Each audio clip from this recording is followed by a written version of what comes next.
अर्थात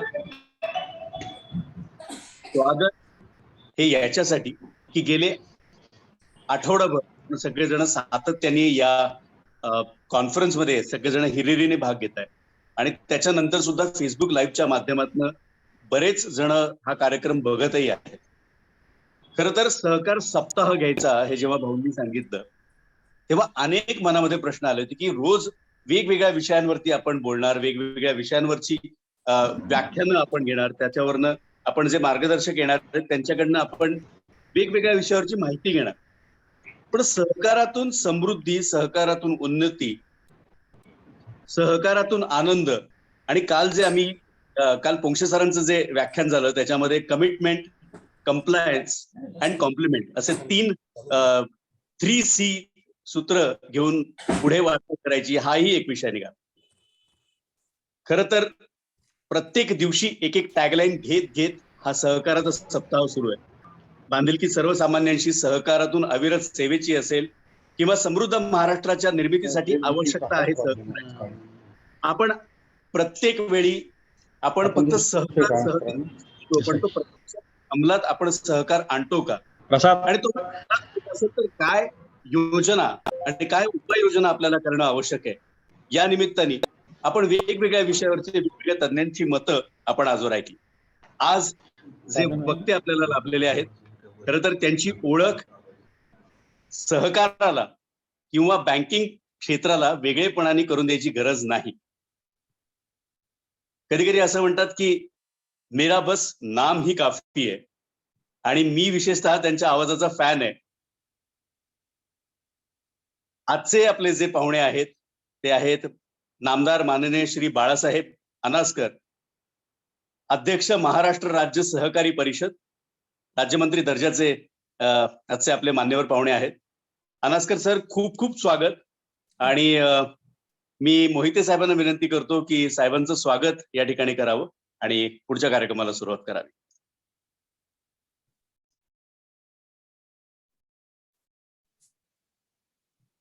मोहिते सर.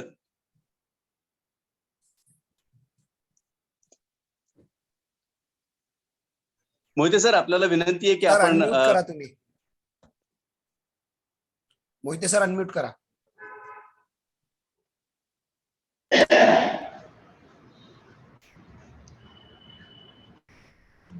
प्रसाद परत म्यूट येत आहे, व्यवस्थित येत आहे. अनम्यूट करायला सांगा मोहिते सरांना. हो, केलंय. मोहिते सर ऐकू येत आहे? प्रसाद. हो सर, ऐकू येत आहे सर, बोला. प्रॉब्लेम आहे का? नाही प्रॉब्लेम नाहीये, आम्हाला व्यवस्थित ऐकू येत आहे. बोला मोहिते साहेब. मला असं वाटतं मोहिते सरांचा स्पीकर खराब आहे. त्यांना आपला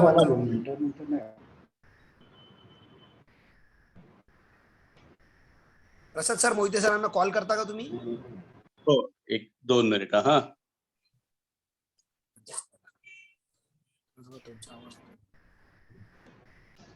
हॅलो. तुम्ही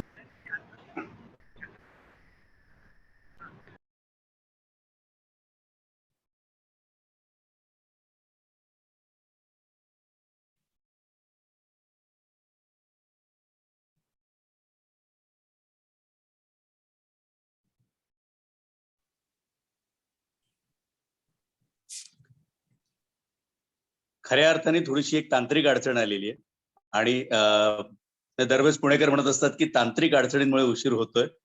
तर आज खरंच तांत्रिक अडचण आलेली आहे आणि इतर वेळेस ट्रॅफिकची अडचण असते, पण ही ऐनवेळेस उपलब्ध आलेली. नमस्कार. पुणे जिल्हा नागरी सहकारी बँक्स असोसिएशनच्या वतीनं या वर्षीचा सहकार सप्ताह आपण 14 नोव्हेंबर ते 20 नोव्हेंबर या कालावधीत साजरा करीत आहोत. या सहकार सप्ताहामध्ये आपण थोडंसं वेगळी थीम या ठिकाणी घेतलेली आहे. त्यामध्ये सहकाराची बलस्थानं ही आपल्या खातेदारांना, सभासदांना, संचालकांना आणि नवीन सेवकांना ही समजावीत, हा त्यामागचा खरा उद्देश आहे. 14 तारखेला आपण सगळ्या बँकांनी एकत्रितपणे एकाच वेळेला ध्वजारोहण करून त्याचं लाईव्ह आपण सगळ्यांना दाखवलं. आणि त्याच वेळेला आपण सगळ्या बँकांनी त्यांच्या खातेदारांना एक समान मेसेज पाठवला आणि संध्याकाळी 5 ते 6 या वेळामध्ये निरनिराळी व्याख्यानं आपण आयोजित केलेली होती. पहिलं व्याख्यान आणि उद्घाटन हे महाराष्ट्राचे सहकार आयुक्त माननीय कवडे साहेब यांनी केलं. त्यानंतर रिझर्व्ह बँकेचे general manager doctor Ajit Kumar, त्यानंतर जनता बँकेचे चार्टर्ड अकाउंटंट माटे साहेब, नंतर चार्टर्ड अकाउंटंट सातबाई साहेब, त्यानंतर पोंक्षे साहेब, भालेराव साहेब, हे सगळ्या मंडळींनी त्यांच्या परीने निरनिराळ्या विषयातनं सहकारातून समृद्धी किंवा सहकाराची बलस्थानं कशी असावी या संबंधात अतिशय चांगलं मार्गदर्शन या ठिकाणी केलेलं आहे. या सगळ्या कार्यक्रमाच्या निमित्तानं अनस्कर साहेब आज आपल्यामध्ये उपस्थित आहेत. ते आपल्या असोसिएशनचे आधारस्तंभ आहेत. अनेक गोष्टी त्यांनी नवीन आपल्याला दाखवून दिलेल्या आहेत. याही कार्यक्रमाच्या निमित्तानं आमची कार्यक्रम करण्यापूर्वी अनेक वेळा चर्चा झाली. जे आपण मेसेजेस सगळ्यांना दिलेत, जे बोर्ड लावलेत, हे त्यांच्याशी चर्चा करून आपण ठरवलेले होते. आणि त्यामुळं आज या कार्यक्रमाची सहकार सप्ताहाची सांगता आपण अनस्कर साहेबांच्या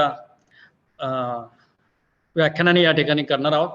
आपल्या सगळ्यांना त्यांच्याकडनं या सहकार सप्ताहाच्या निमित्तानं वेगळ्या मार्गदर्शनाची अपेक्षा आहे. त्यामुळं आज तशी उपस्थिती चांगली आहे आणि लोकांना ती अपेक्षा असल्यामुळं अनस्कर साहेबांची माझी चर्चा झालेली आहे. अनस्कर साहेब, औपचारिकरित्या तुम्ही जरी आमचे असलात तरी या सहकार सप्ताहामध्ये पुणे जिल्हा बँक नागरी सहकारी बँक्स असोसिएशनच्या वतीनं मी या ठिकाणी आपलं स्वागत करतो आणि आपला जास्त वेळ या ठिकाणी न घेता आपलं मार्गदर्शन गेल्या 7 दिवसामध्ये अनेक इश्यू चर्चा होऊन गेली. त्यामध्ये कवडे साहेबांनी सहकार चळवळ ही 100 वर्षापूर्वी जी असल्यामुळं त्यामध्ये शिस्त आणली, तर सहकार चळवळीला मरण नाही असं सांगितलं. अजित कुमारांनी कन्करंट ऑडिटवर जर भर दिला गेला किंवा त्याच ठिकाणी जर बँकांनी त्यांचं रेक्टिफिकेशन वगैरे वेळेवर केलं तर त्यांना रिझर्व्ह बँकेला घाबरण्याचं कारण असा एक संदेश त्या ठिकाणी दिला. त्यानंतर सातबाई साहेब यांनी काही ॲव्हेन्यूज बलस्थानातनं कसे करता येतील, त्यामध्ये व्याजाचा डिफरन्स, व्याजाची स्पर्धा या गोष्टीवर त्या ठिकाणी प्रकाश टाकला. भालेराव साहेबांनी कॉम्प्युटरच्या किंवा तंत्रज्ञानामधनं कशी प्रगती साधता येईल हाही भाग सांगला. त्यानंतर पोंक्षे साहेबांनी जनरल बँकांमध्ये झालेले बदल आणि काय करणं आवश्यक आहे, काय करू शकतो, याही बाबी या ठिकाणी नमूद केलेल्या आहेत. त्या पार्श्वभूमीवर या सगळ्या गोष्टीचा आढावा घेऊन आपण महाराष्ट्रामध्ये आणि देशामध्ये या सहकारी बँकांच्या चळवळीमध्ये आहात, त्यामुळे त्या दृष्टिकोनातून आपल्या नजरेतून ही बलस्थानं कशी आहेत आणि आपण ते कशा तऱ्हेने अचीव करू शकतो या संबंधातनं आपलं व्याख्यान या ठिकाणी आपण अपेक्षित करतो आहोत. आपण निश्चितपणे सगळ्या पार्टिसिपंटची अपेक्षा या ठिकाणी पूर्ण करायला आम्हाला खात्री आहे. मी पुन्हा एकदा असोसिएशनच्या वतीनं आपलं स्वागत करतो. जे पार्टिसिपंट या ठिकाणी उपस्थित आहेत त्या सगळ्यांचं या ठिकाणी असोसिएशनच्या वतीने स्वागत करतो आणि अनस्कर साहेबांना विनंती करतो की त्यांनी आपलं व्याख्यान सुरू करावं. नमस्कार मोहिते साहेब, माझा आवाज ऑडिबल आहे? मी आवाज ऐकू येतोय? हो सर, आम्हाला येतोय तुमचा आवाज. येतोय ना आवाज ऐकू? मोहिते साहेब, माझी आज विनंती अशी आहे की कुठलाही माझे जे काही विचार आहेत एक तर्फी न होता एक संवादात्मक स्वरूप जर त्याला आलं तर आवाज येतोय मोहिते साहेब?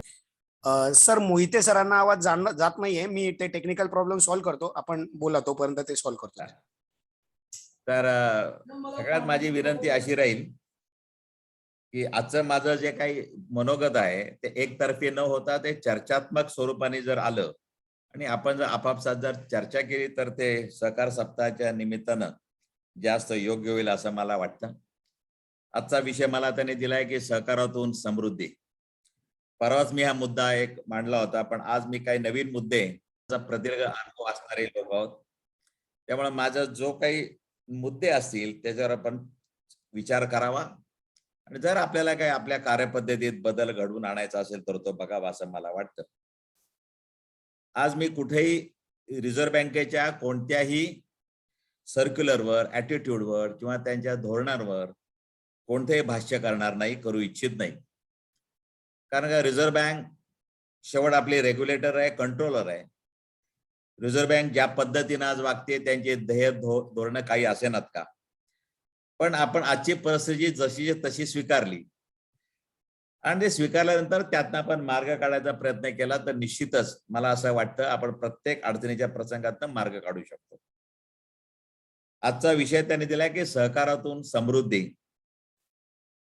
आता समृद्धी इथं माझा परवा पण मी मोहिते साहेबांशी बोलताना बोललो की समृद्धी हा विषय, समृद्धी ही सर्व सभासदांची समृद्धी, या अर्थाने सामूहिक समृद्धी, या अर्थाने सहकारातून समृद्धी हा विषय घ्यावा असं मला वाटतं. बऱ्याच वेळेला असं वाटतं की सहकार म्हणजे काय? सहकार म्हणजे जिथं समान गरज असणारी लोक एकत्र येतात, कॉमन हॉटस्पॉटमध्ये भांडवलाच्या रूपाने आपली रक्कम टाकतात आणि आपापल्या गरजा भागवून घेतात. त्याला आपण समान गरज भागवण्याकरता आपण सहकाराची मदत घेतली जाते असं म्हणतो. पण माझं असं म्हणणं होतं की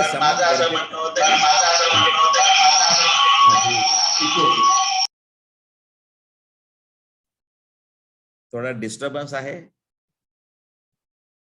आता कंटिन्यू करू का काय करू? हो कंटिन्यू करा सर. तर समान गरजेबरोबरच प्रत्येकाची समृद्धी हा पण विषय सहकाराला अपेक्षित आहे. सहकारामध्ये काही विशिष्ट व्यक्तींची समृद्धी अपेक्षित नाही.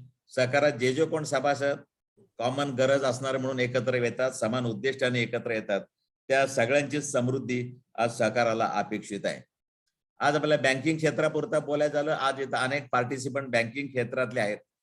माझ्या मनात एक असा विचार आला आणि तो कितपत योग्य आहे तो आपण आपल्या अनुभवाच्या जोरावर पडताळून बघावं. आज आपल्या बँकेमध्ये किंवा कुठल्याही सहकारी संस्थेमध्ये अनेक सभासद असतात, शेअर होल्डर असतात, पण त्यांचे शेअरचं मूल्य मात्र कधी वाढत नाही. 100 रुपयाचा बेसिक शेअर हा शेवटपर्यंत 100 रुपयाचाच राहतो. प्रायव्हेट लिमिटेड कंपन्यांमध्ये मात्र शेअर मार्केटमध्ये लिस्टेड असतात, त्यांच्या शेअरची बाहेर खरेदी विक्री होते आणि ही खरेदी विक्री होत असल्यामुळे त्यांना शेअरचं मूल्य त्यांचं वाढत असतं. त्यामुळे त्यांना शेअर्स मध्ये गुंतवलेली रक्कम त्या संस्थेच्या जेवढं नावारूपाला ते संस्था येईल त्यांचं गुडविल वाढत असतं, नफा वाढत असतो, त्याच्या प्रमाणात त्यांच्या शेअरची किंमत वाढत असते. परंतु सहकार क्षेत्रामध्ये मात्र एखाद्या सभासदाचं शेअरचं जे मूल्य असतं ते कधी वाढत नाही, किंबहुना ते कमी होतं. जर त्या सहकारी संस्थेचा तोटा हा वाढा लागला तर त्या प्रमाणात त्या सभासदाचं शेअरचं मूल्य देखील तोट्यानुसार इरोड होत असतं. त्यामुळे 100 रुपयाचा शेअर कधी 90 रुपयाला पर्यंत खाली जाईल, 80 रुपयापर्यंत. ज्यावेळी ते बँक लिक्विडेट होईल त्यावेळी त्याचा इरोड जेवढं काय त्या भांडवलात इरोजन होईल त्या इरोजनच्या स्वरूपामध्ये त्या सभासदाचं शेअरचं मूल्य कमी होत असतं. पण त्या शेअरचं मूल्य वाढत नाही. यावर माझा असा एक सूचना होती, उपाय होता. तुम्ही माननीय आयुक्तांची पण या विषयावर चर्चा केली की संस्थेच्या वाढीमध्ये, संस्थेच्या आर्थिक उलाढालीमध्ये संस्था जशी वाढत जाते त्यामध्ये सभासदाचा पण तेवढाच हक्क असतो, तेवढाच हिस्सा असतो. आणि याच्या पुढच्या काळामध्ये आपण जर आपल्या अकाउंटिंग पद्धतीमध्ये थोडासा बदल केला आणि आपल्या नफ्यातला हिस्सा आपण लाभांशाच्या रूपाने सभासदांना वाटप करत असतो, पण त्याही पुढे जाऊन नफ्याचं वाटप करत असताना त्यातले काही हिस्सा आपण सभासदांच्या शेअर्समध्ये त्यांचं मूल्य वाढवण्याकरता जर वापरला, मग तो बोनस शेअरच्या रूपाने असू द्या किंवा नुसतं त्यांचं मूल्य जरी वाढवलं, म्हणजे आपण नफ्याचा वाटप आता करत असताना असं करतो की 25% स्टॅच्युटरी रिझर्व्ह फंड म्हणून त्याला ट्रान्सफर करतो, त्याला लाभांश म्हणून 15% आपण देतो, 10% म्हणा, जो काही रिझनेबल असेल तो, पण मॅक्झिमम 15% आपण त्यांना देतो. पण लाभांशाच्या व्यतिरिक्त आपल्या नफ्यातला काही हिस्सा त्याच्या शेअरचं मूल्य वाढवण्याकरता जर आपण वापरला तर आपल्या सभासदाचं मूल्य हे वाढत राहील. आणि जे शेअरचं मूल्य वाढल्यामुळं नॅचरली त्याला मिळणारा पुढच्या वर्षाचा लाभांश त्या वाढीव मूल्यावर मिळत असल्यामुळं त्या लाभांशाच्या रकमेमध्ये त्याची वाढ होईल. आणि अशा प्रकारे ते शेअर कॅपिटल आपल्याकडेच राहणार असल्यामुळं कोणत्याही प्रकारे बँकेच्या वर्किंग कॅपिटलमध्ये बदल होणार नाही. बँकेचं वर्किंग कॅपिटल आहे तसंच राहील. फक्त तुमच्या रिझर्व्ह फंडातला पैसा कॅपिटलला वरती जाईल कॅपिटलची बेरीज तुमच्या बॅलन्स शीटची बेरीज आहे तशीच राहील. तर पण हा सगळा पैसा तुम्हालाच वापरता येईल. पण सहकार क्षेत्राबद्दल एक अट्रॅक्शन लोकांपुढे येईल की सहकार क्षेत्रामध्ये कुठल्याही सहकारी संस्थांमध्ये गुंतवलेल्या भांडवलामध्ये वृद्धी होत राहील. नुसतं लाभांश इतकाच आपला जो आजचा हेतू आहे, त्या हेतूच्या पुढे जाऊन बऱ्याच वेळेला असं होतं की समजा एखाद्या संस्थेची नेटवर्थ आहे, नेटवर्थ तुफान पॉझिटिव्ह आहे, नेटवर्थ 100 कोटींनी पॉझिटिव्ह आहे. आता 100 कोटींनी पॉझिटिव्ह असलेल्या नेटवर्क मध्ये त्या सभासदाला मात्र त्या हिस्सा मिळत नाही. आपण बहुसंख्य अनेक संस्थांचा रिझर्व्ह फंड, आज जुन्या संस्था 100 वर्षाच्या संस्था आहेत, रिझर्व्ह फंड कोट्यवधी रुपयांनी त्यांच्याकडे पडून आहे. पण या रिझर्व्ह फंडाचा उपयोग, कारण का रिझर्व्ह फंड शेवट कुठनं येतो, रिझर्व्ह फंड नफ्यातनंच त्याचं वाटप होतं. रिझर्व्ह फंड हा नफ्यातनंच तयार होतो. नफा कोणाचा आहे, तर सभासदांचा आहे. सभासद कोण आहेत, तर मालक आहेत. पण नफा जर सभासदांचाच आहे आणि त्या सभासदांच्या नफ्यातनं रिझर्व्ह फंड येतो, तर त्या रिझर्व्ह फंड हा नॅचरली सभासदांचा आहे. पण तो रिझर्व्ह फंड त्याला कधी मिळतो, ज्यावेळी त्या संस्थेचं लिक्विडेशन होईल, संस्था बंद पडेल, संस्थेचा कारभार आटोपला जाईल, तर मालक म्हणून त्याला सगळ्या थर्ड पार्टी लायबिलिटीचं पेमेंट झाल्यानंतर मालक म्हणून त्याला तो उरलेला हिस्सा मिळतो त्या प्रॉपर्टीनेटमध्ये. पण संस्था बुडल्यानंतर लिक्विडेशन मध्ये जर हा त्यांना वाटप होणार असेल, पण संस्था जिवंत असताना, संस्था नफ्यामध्ये असताना, संस्था प्रगती करत असताना त्या प्रगतीमधला हिस्सा जर त्या शेअर होल्डरच्या वाट्याला जर आला आणि त्याच्या शेअर्समध्ये त्याचं मूल्य जर आपण वाढवलं, तर निश्चितच सहकार क्षेत्राबद्दल एक वेगळी इमेज किंवा वेगळा संदेश जाईल. सहकार क्षेत्राबद्दल लोकांना आकर्षण वाटेल. आणि सहकार क्षेत्राबद्दल इन्व्हेस्ट म्हणून कोणी सहकार क्षेत्रातल्या शेअर्स मध्ये इन्व्हेस्ट म्हणून कोणी इन्व्हेस्टमेंट करत नाही.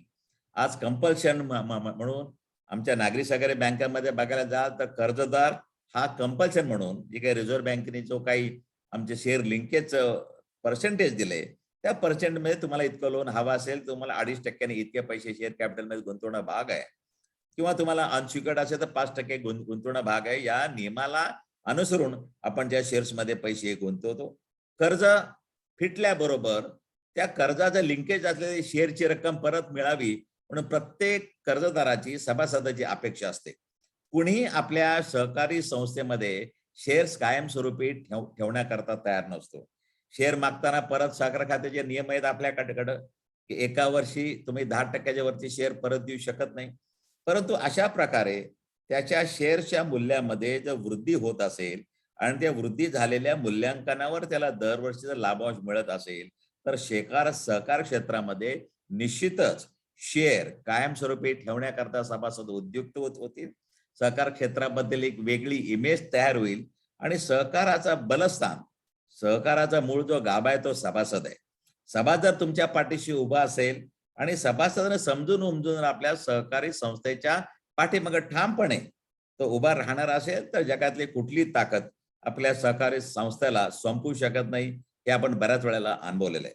त्यामुळे इथं संस्थेच्या वाढीमध्ये माझं तर असं एक सजेशन आहे की सभासदांच्या आपल्या संस्थेच्या नफा वाटणीमध्ये 25% नफा स्टॅच्युटरी रिझर्व्हला गेल्यानंतर तुम्ही 10-12% जो काय डिव्हिडंड दिले आहे, त्याच्यानंतर एखादा विशिष्ट रक्कम 5% किंवा 10% रक्कम तर सभासदांच्या शेअर्समध्ये मूल्य वृद्धी म्हणून आपण ट्रान्सफर केली आणि त्यानुसार त्या 100 रुपयाचा शेअर असेल तर पुढच्या वेळी तो 110 रुपये होईल. हा 110 रुपयाचा शेअर तुमच्याकडे राहणार आहे. त्यामुळे कॅपिटलमध्ये बदल होणार नाही. जास्तीत जास्त काय होईल तर रिझर्व्ह फंडातनं तो वरती जाईल, कॅपिटलमध्ये जाईल.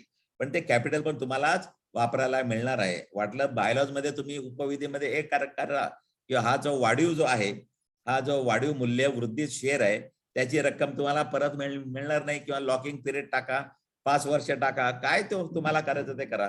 पण सभासदाला जर वाटलं आपल्या मूल्यामध्ये 100% आज मूल्य वृद्धी होतीये आणि ते मूल्यवृद्धी झालेल्या मूल्यांवर आपल्याला जर डिव्हिडंड मिळत असेल, तर हा पण प्रयोग भविष्य काळामध्ये आपल्याला करून बघायला हरकत नाही असं मला मनापासून वाटतं.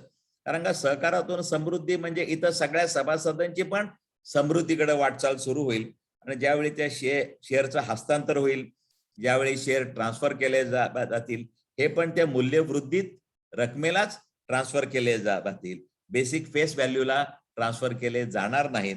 त्यामुळे अशा प्रकारे जर आपण जर आपल्या सभासदांचा जर विचार केला आणि वेगळा जर नियम केला तर मला असं वाटतं की सहकार क्षेत्राबद्दल एक चांगलं आकर्षण या सभासदांमध्ये पण होईल. इन्व्हेस्टर मध्ये आज इन्व्हेस्ट कोणी आपल्याकडे करत नाही, पण आपल्या शेअर्समध्ये इन्व्हेस्टमेंट पण होईल. आज विश्वनाथन साहेब असतील किंवा रिझर्व्ह बँकेने जो काही नवीन अमेंडमेंट केलेली आहे त्या अमेंडमेंट मध्ये पण त्यांनी सांगितलेलं आहे की तुम्हाला शेअर कॅपिटल रेज करणं हे खूप सहकारी बँकांना कठीण जातं. ती काळाची गरज आहे.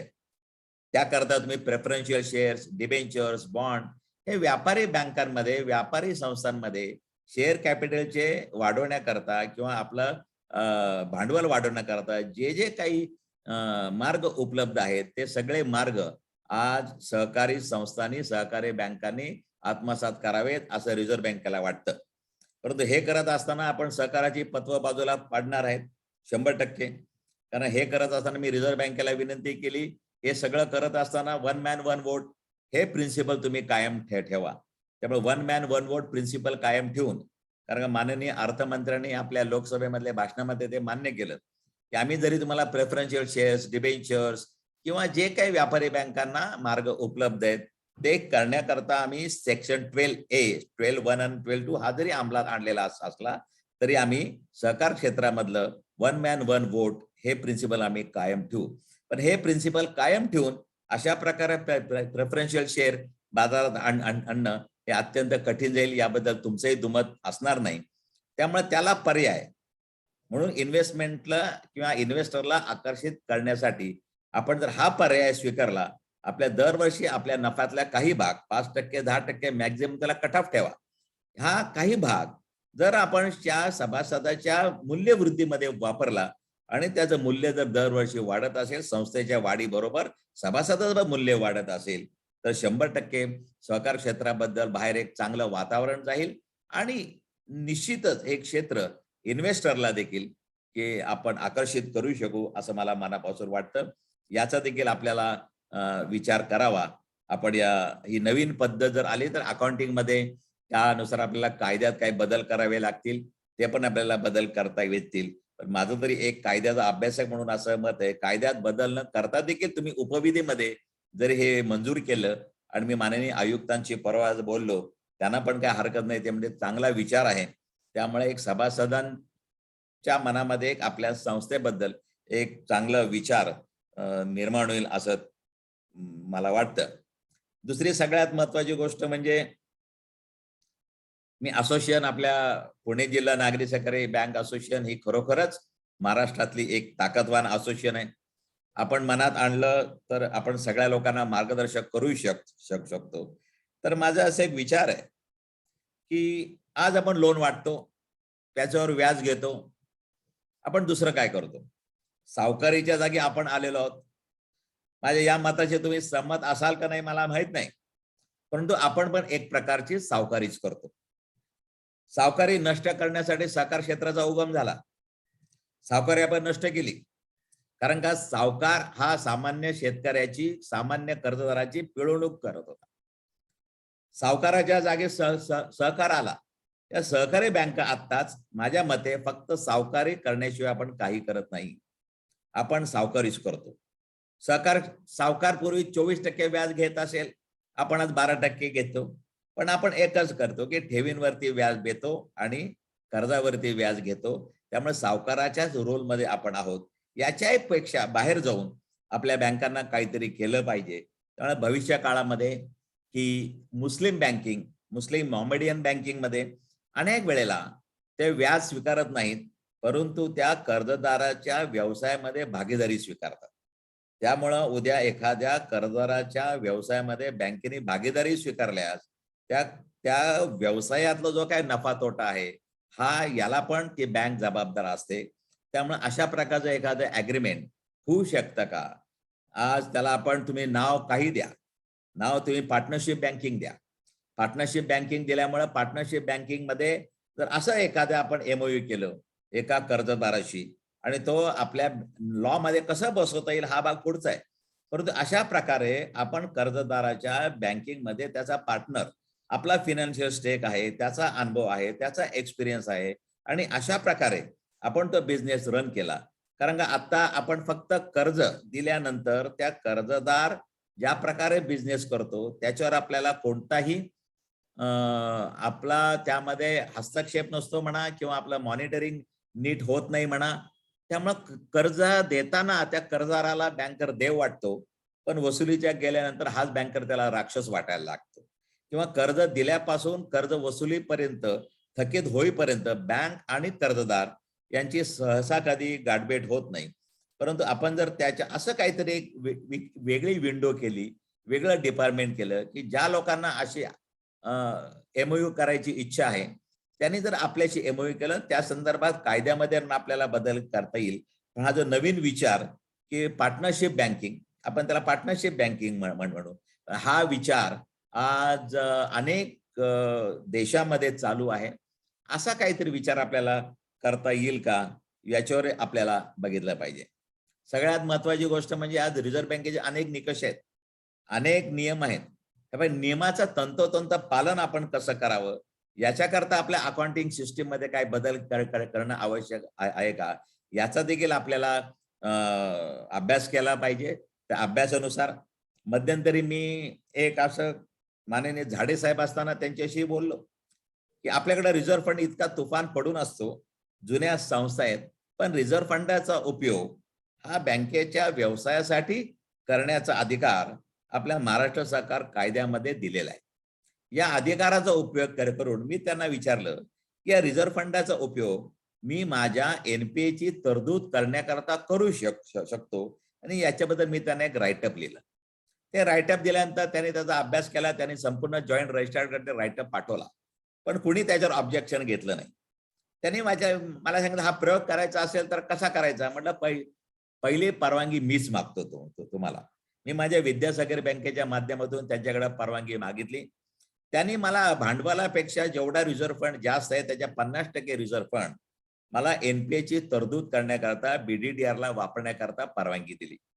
अशा प्रकारे माझा जो रिझर्व्ह फंड आहे हा रिझर्व्ह फंड मी माझ्या बिझनेस करताच तर वापरण्याकरता BDDR असू द्या, नाहीतर अजून कुठलेही प्रोव्हिजन असू द्या, ती प्रोव्हिजन नफ्यातनं न करता मी जर माझ्या रिझर्व्ह फंडातनं प्रोव्हिजन केली तर दोन गोष्टी साध्य होतील. एक तर नफ्यातनं प्रोव्हिजन करणं हे अकाउंटिंग प्रिन्सिपलला जरी अपेक्षित असलं तरी नफ्याला हात न लावता नफा माझा इंटॅक्ट तसाच राहील. सभासदांमुळे मी तेवढा मोठा नफा घेऊन माझ्या बॅलन्स शीट मध्ये तो नफा दाखवून सभासदांपुढे माझ्या बँकेत, कारण कसं आहे साहेब, शेवट इथं रणदिवे साहेब आहेत. How to present our balance sheet is a skill. आपलं बॅलन्स शीट आपल्या इन्व्हेस्टर समोर, आपल्या सभासदांसमोर कसं मांडावं हे आपलं स्किल आहे.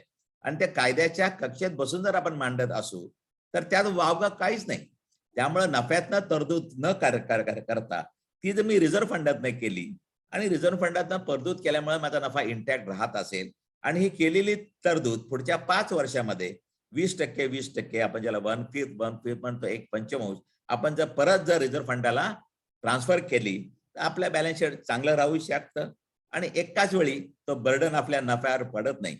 एका केसमध्ये सुप्रीम कोर्टाने निकाल दिला, 5 लोकांचं बेंच आहे, त्या बँकेने तर नफ्यातनं तरतूद करणं तर लांबच, त्यांनी रिझर्व्ह फंडातनं पण तरतूद केली नाही, रिझर्व्ह फंडाला पण हात नाही लावला. त्यांनी वार्षिक सभेमध्ये तो विषय घेऊन त्यांनी सभासदांच्या भांडवलातून ती तरतूद केली. त्यामुळं शेवट आपल्या कायद्यामध्ये पण रूल 49 मध्ये पण तुम्ही सांगितलेलं आहे की पहिल्यांदा तरतूद नफ्यातनं करा, नफ्यातनं नाही जमलं तर तुम्ही रिझर्व्ह फंडातनं करा, आणि रिझर्व्ह फंडात नाही तुम्ही कॅपिटल मधनं पण तरतूद करू शकता.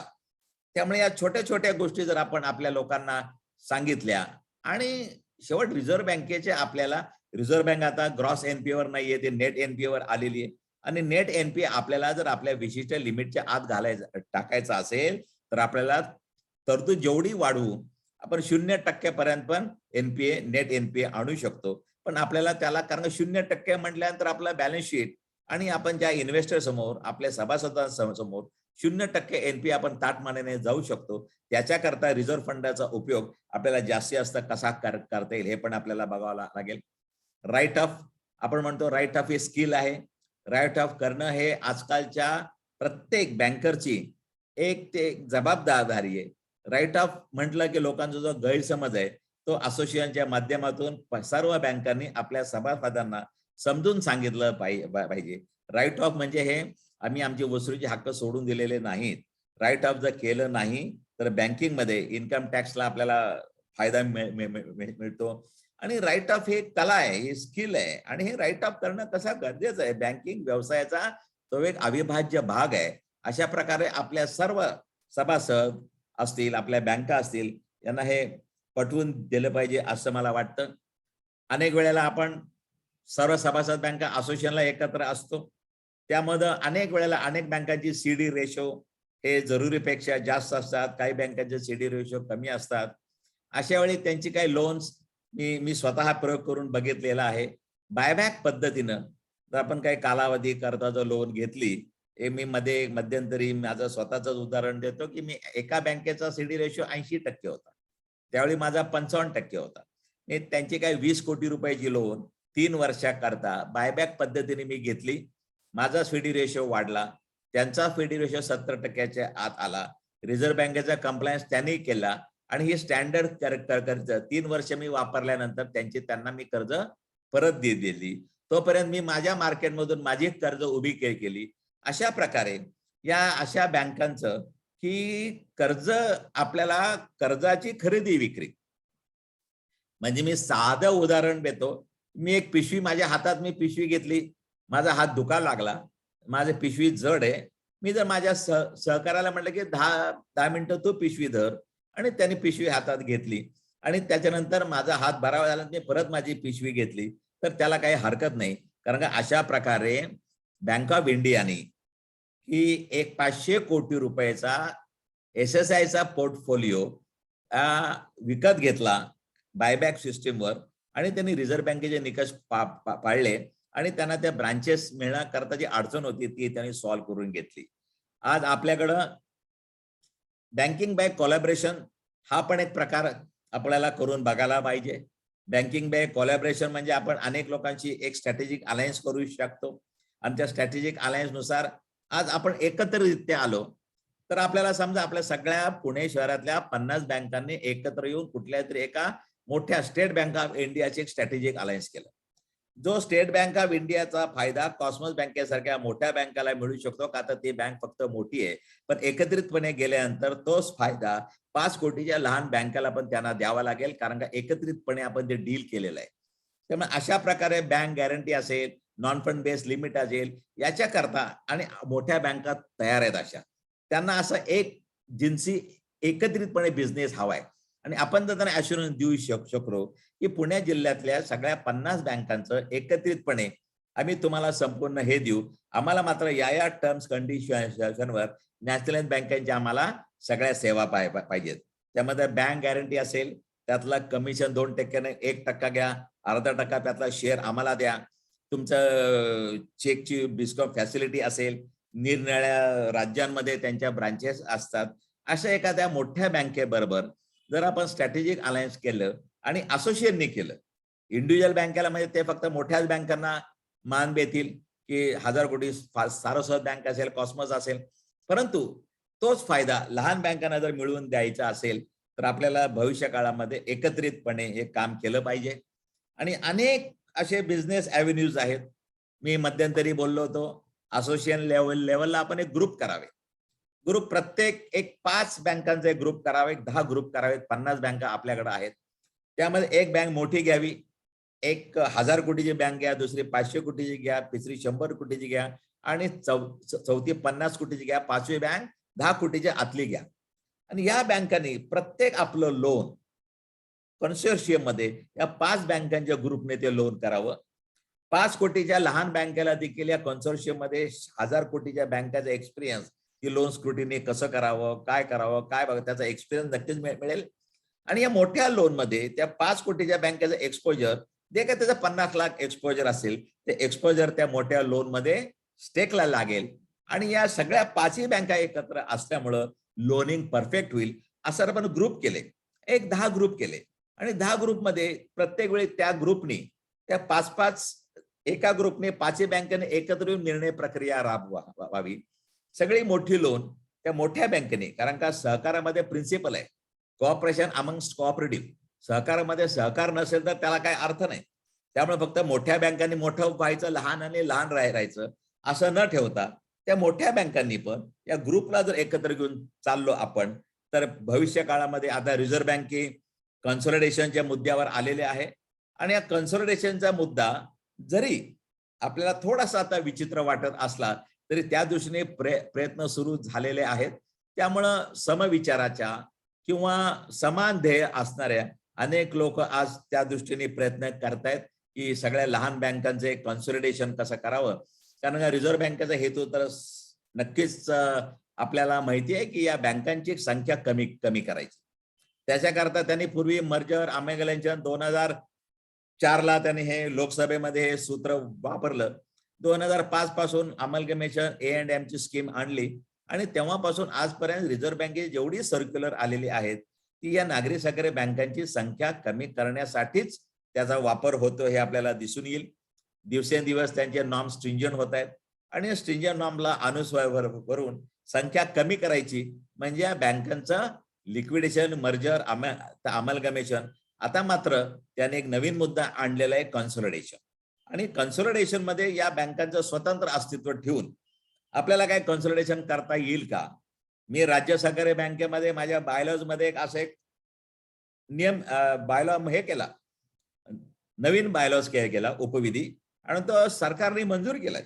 मी त्यामध्ये असं म्हटलं, माझी जर एखादी जिल्हा सहकारी बँक जर अडचणीत असेल तर विशिष्ट कालावधी करता ती चालवण्यास घेण्याचा अधिकार बायलॉज मध्ये मी माझ्याकडे घेतला. म्हणजे मी जिल्हा सहकारी बँक माझ्या राज्य बँकेत मर्ज करणार नाही, परंतु 5 वर्षाकरता तिचं व्यवस्थापन, तिचं मॅनेजमेंट संपूर्ण माझ्याकडे राहील. आणि कालांतराने ज्यावेळी ती बँक सक्षम होईल असं मला वाटेल, तिचं अस्तित्व तसंच अबाधित ठेवून मी त्यांना मार्केटमध्ये परत एक स्वतंत्र बँक म्हणून त्यांना मी उभं करू शकतो. तसं आपल्या मोठ्या बँकांनी अडचणीत असलेल्या बँकांचं व्यवस्थापन 4 वर्षाकरता 5 वर्षाकरता चालवण्यास घेणं, आणि आपल्या कायद्यामध्ये ते आहे, सहकार कायद्यामध्ये त्याला अलाउड आहे.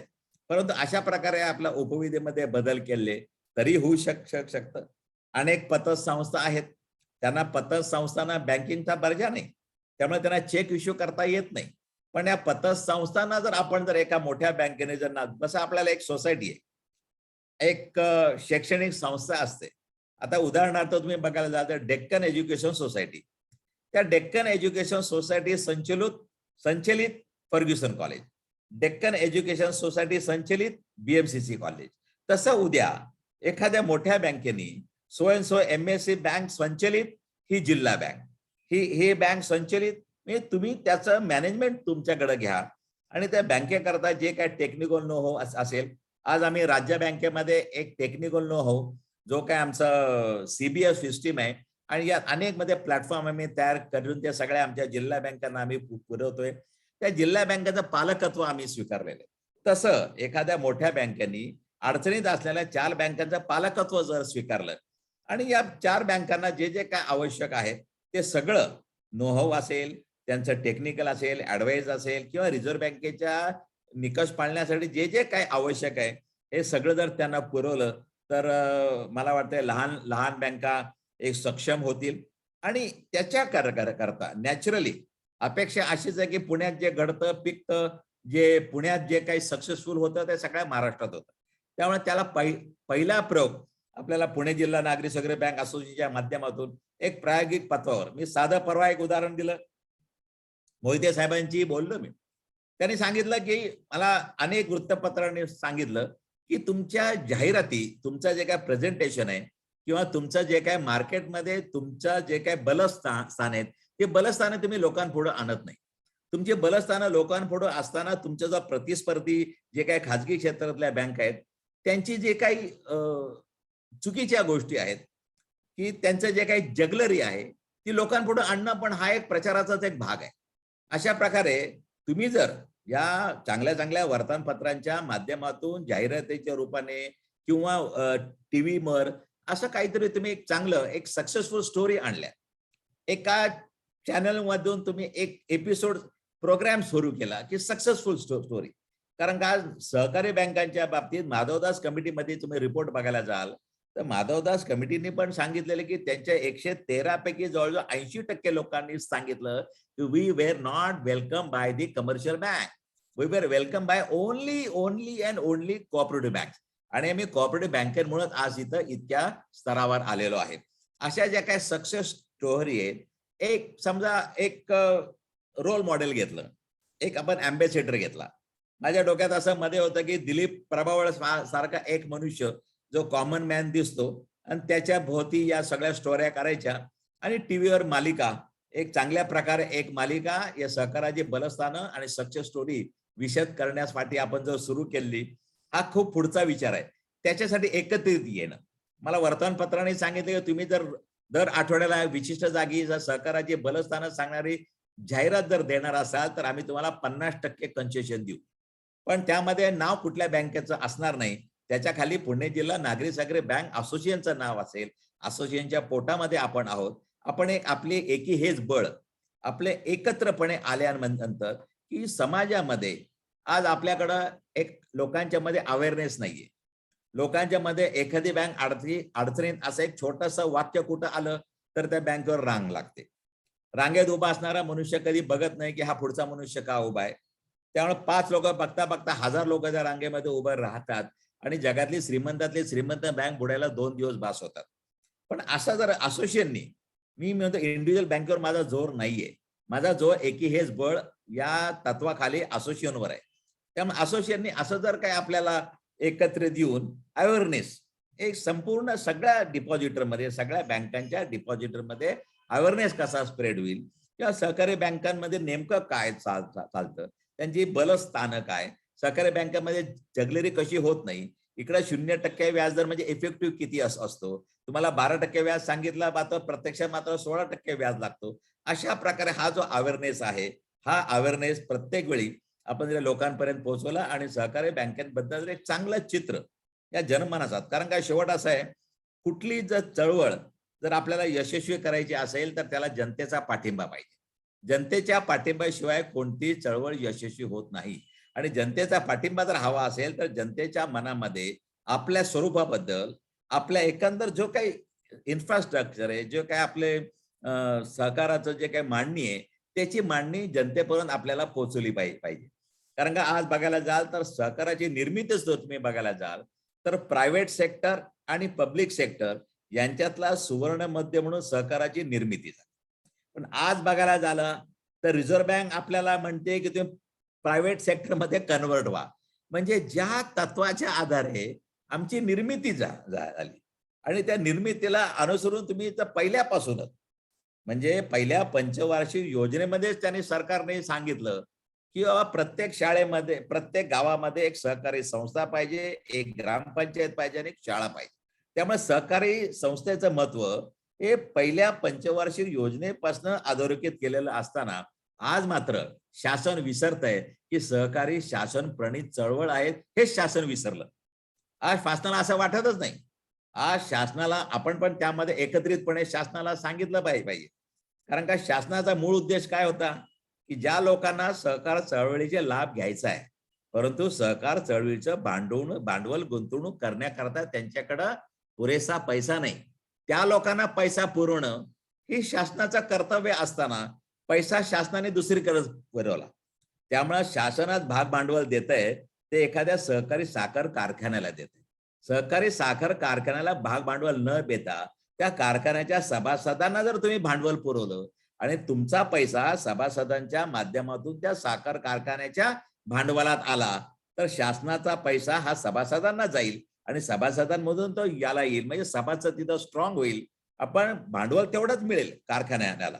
परंतु अशा प्रकारे बेसिक स्ट्रक्चर मध्ये काही बदल आपल्याला सुचवता आले तर सहकाराची बलस्थानं ही खूपच मोठी होतील. आज सहकारामध्ये बघायला जाल तर सहकारमध्ये आपल्याला डायरेक्ट अप्रोच आहे सभासदाची. आज मी 10 वेळा सांगतो की आज आपण जो कमीपणा घेतो आपल्याकडं की नागरी सहकारी बँका म्हणजे काय, की आपण बँकिंग सेक्टरचा विचार करायला गेलो तर आपल्या पुढे असं दिसतं की सगळ्यात पहिल्यांदा काय स्टेट बँक ऑफ इंडिया, नंतर काय ICICI बँक, खाजगी क्षेत्रातल्या बँका, नंतर शेड्यूल्ड बँका, नंतर काय ना सगळ्यात शेवट काय, आम्ही काय बाबा कोऑपरेटिव्ह बँक, 100 कोटीची आमची लहान बँक. परंतु अर्थव्यवस्थेत बघायला जाल तर या नागरी सहकारी बँका आणि पतसंस्थांचं महत्व अर्थव्यवस्थेत सगळ्यात वरच्या स्थानाला आहे. हे आमचं बलस्थान आहे. एखाद्या भाजीवालीचे 50 रुपये डेली कलेक्शनच्या माध्यमातून अर्थव्यवस्थेत आणण्याचं काम आयसीआयसीआय नाही करू शकत, ते आम्हीच करू शकतो. आणि हे आम्ही करू शकत असताना हे माझं बलस्थान आहे, ते मी का लोकांपुढे आणत नाही? आज हे माझं बलस्थान अर्थव्यवस्थेमधले सगळ्यात माझं मोठं स्थान आहे. कारण आजही भारतामध्ये 50% लोकांचे बँकिंग हॅबिट्स नाहीत. या गरीब लोकांना बँकिंग हॅबिट लावायचं काम जनधन योजनाची सगळे कागदावर आहे, प्रत्यक्षात ती काय राष्ट्रीयकृत बँका कशा प्रकारे खाती गोळा करतात हे आपण बघितलेले आहे. इव्हन हे मी म्हणायचं हे नाही कारण नाही, रिझर्व्ह बँकेचे गव्हर्नर राजननी ते स्पष्ट केलंय की आमच्या इथं सगळ्या नॅशनलाइज बँकांनी जुनी अकाउंट बंद करून नवीन अकाउंट उघडून हे जनधन योजनेअंतर्गत बनावट अकाउंट उघडलेली हे रिझर्व्ह बँकेच्या गव्हर्नरनी स्पष्ट केले. म्हणजे खरं जर या तळागाळातल्या लोकांचा पैसा अर्थव्यवस्थेत आणायचा असेल तर त्याचं काम आपणच करू शकतो. हे आपलं बलस्थान आहे.